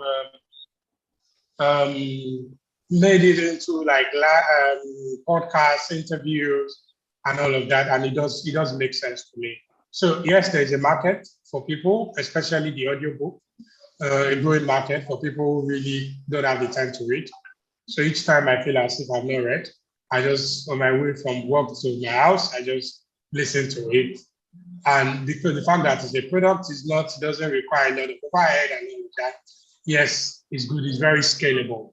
So I think it's good, but you also might want to just research more into the competition, a lot of the competition that you have, because there are quite a number of competition in the market right now. Thank you.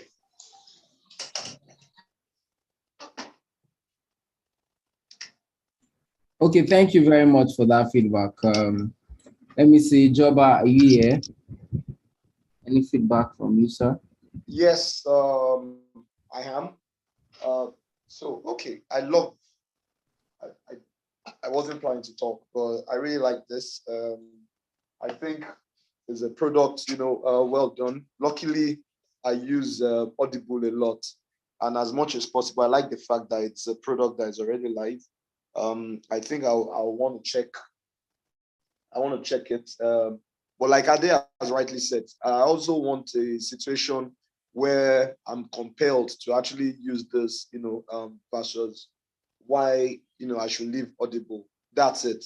But in conclusion, and this is based on all other presentations also, two things I've noticed and I also want us to keep in mind. One, we should start building products that have global appeal and not just building for the Nigerian market. And I'm saying this because Nigeria is also, getting to a position where, we're having unicorns, we're having products that can compete globally. If all these companies in India can, we also can. And I think that should be our state of mind. This is good. What I'm seeing, it can, I think it also can, compete internationally. And I don't see a reason why, it shouldn't. Thank you. Thank you very much, Joba, for that feedback. I mean, I'll jump in right there. I think you just thrown a challenge to us. I mean, as the institution that is responsible for churning out these talents, you've thrown a challenge to us. We are happy to accept that challenge. And that's for us to also, and I completely agree with you. And that's for us to, I would say apart from Odilan, I think Odilan is probably the product that I know that, okay, if they get it right, can have a large market in terms of the rest. Yes, relevant solutions, but again, they're very, very local in approach, which is not bad, but it's just that the world is the mindset to begin to do things that will probably take over the world, that will also be scalable, looking at a larger market. So we'll accept that challenge. And I think it's a framework we also have to look at to put our students and our participants, just put them in that mindset such that they see things a little bit differently and begin to think of solutions that are beyond our immediate environment. Thank you. I would like to say, at this point, I would like to say a very big thank you to our panelists. Joba, thank you so much. Sorry, can I add something? So there are actually, sorry, Francis, there are actually some questions that I don't think they've answered. And also, Mr. Joba, the Odilan is actually not live yet. All the products that were displayed today I don't want to call them pseudo products because they are not pseudo products, because they are solutions that I mean we're encouraging everyone to put more effort into and deliver, because just as we can agree that a lot of them are actually viable solutions. So I just wanted to say that, okay. Thank you. So just before the closing remark from my day. Thank you very much. Yeah, okay. And I think that's kudos to the people that have done the design. It looks so real that I was actually looking for it on the app store. But I really love that. Well done to the design team.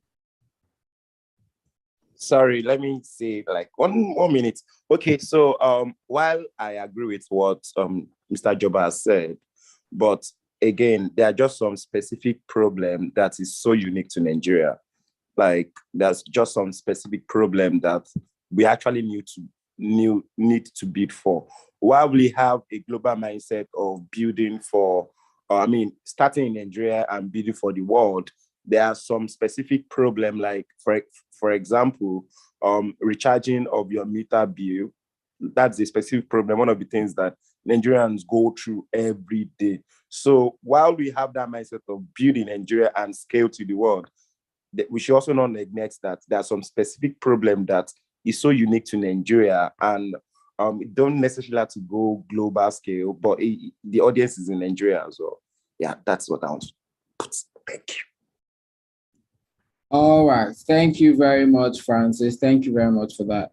Okay, so just before Ms. Adi comes up, I want to say a very big thank you, and thank you again to all our judges, all our facilitators. Some of them are not here.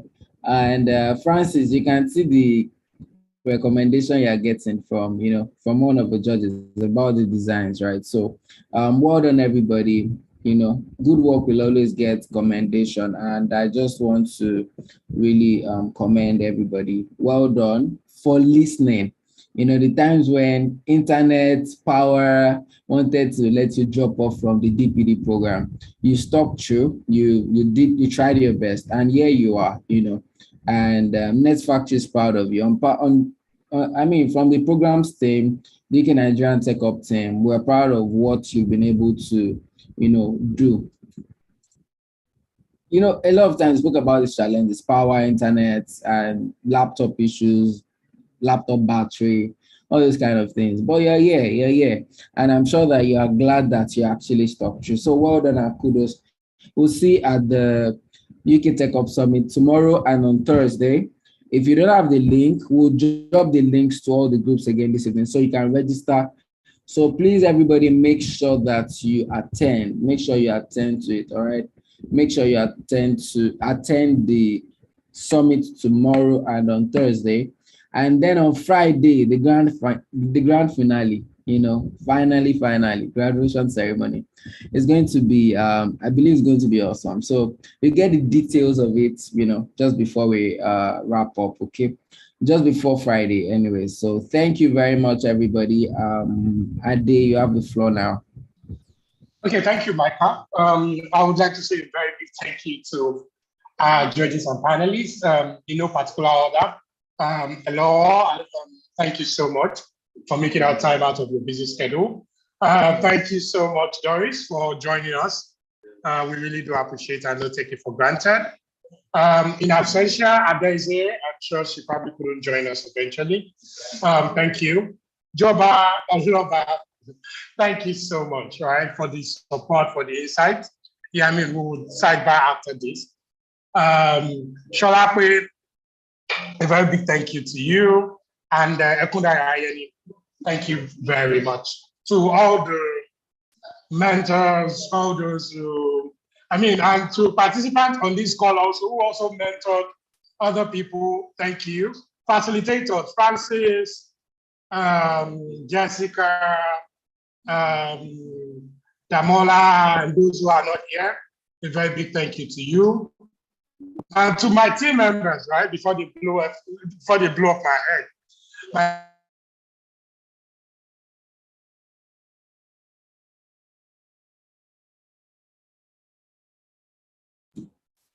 don't know. I think Ade's network just glitched. My team members, I can't mention the name of every one of you.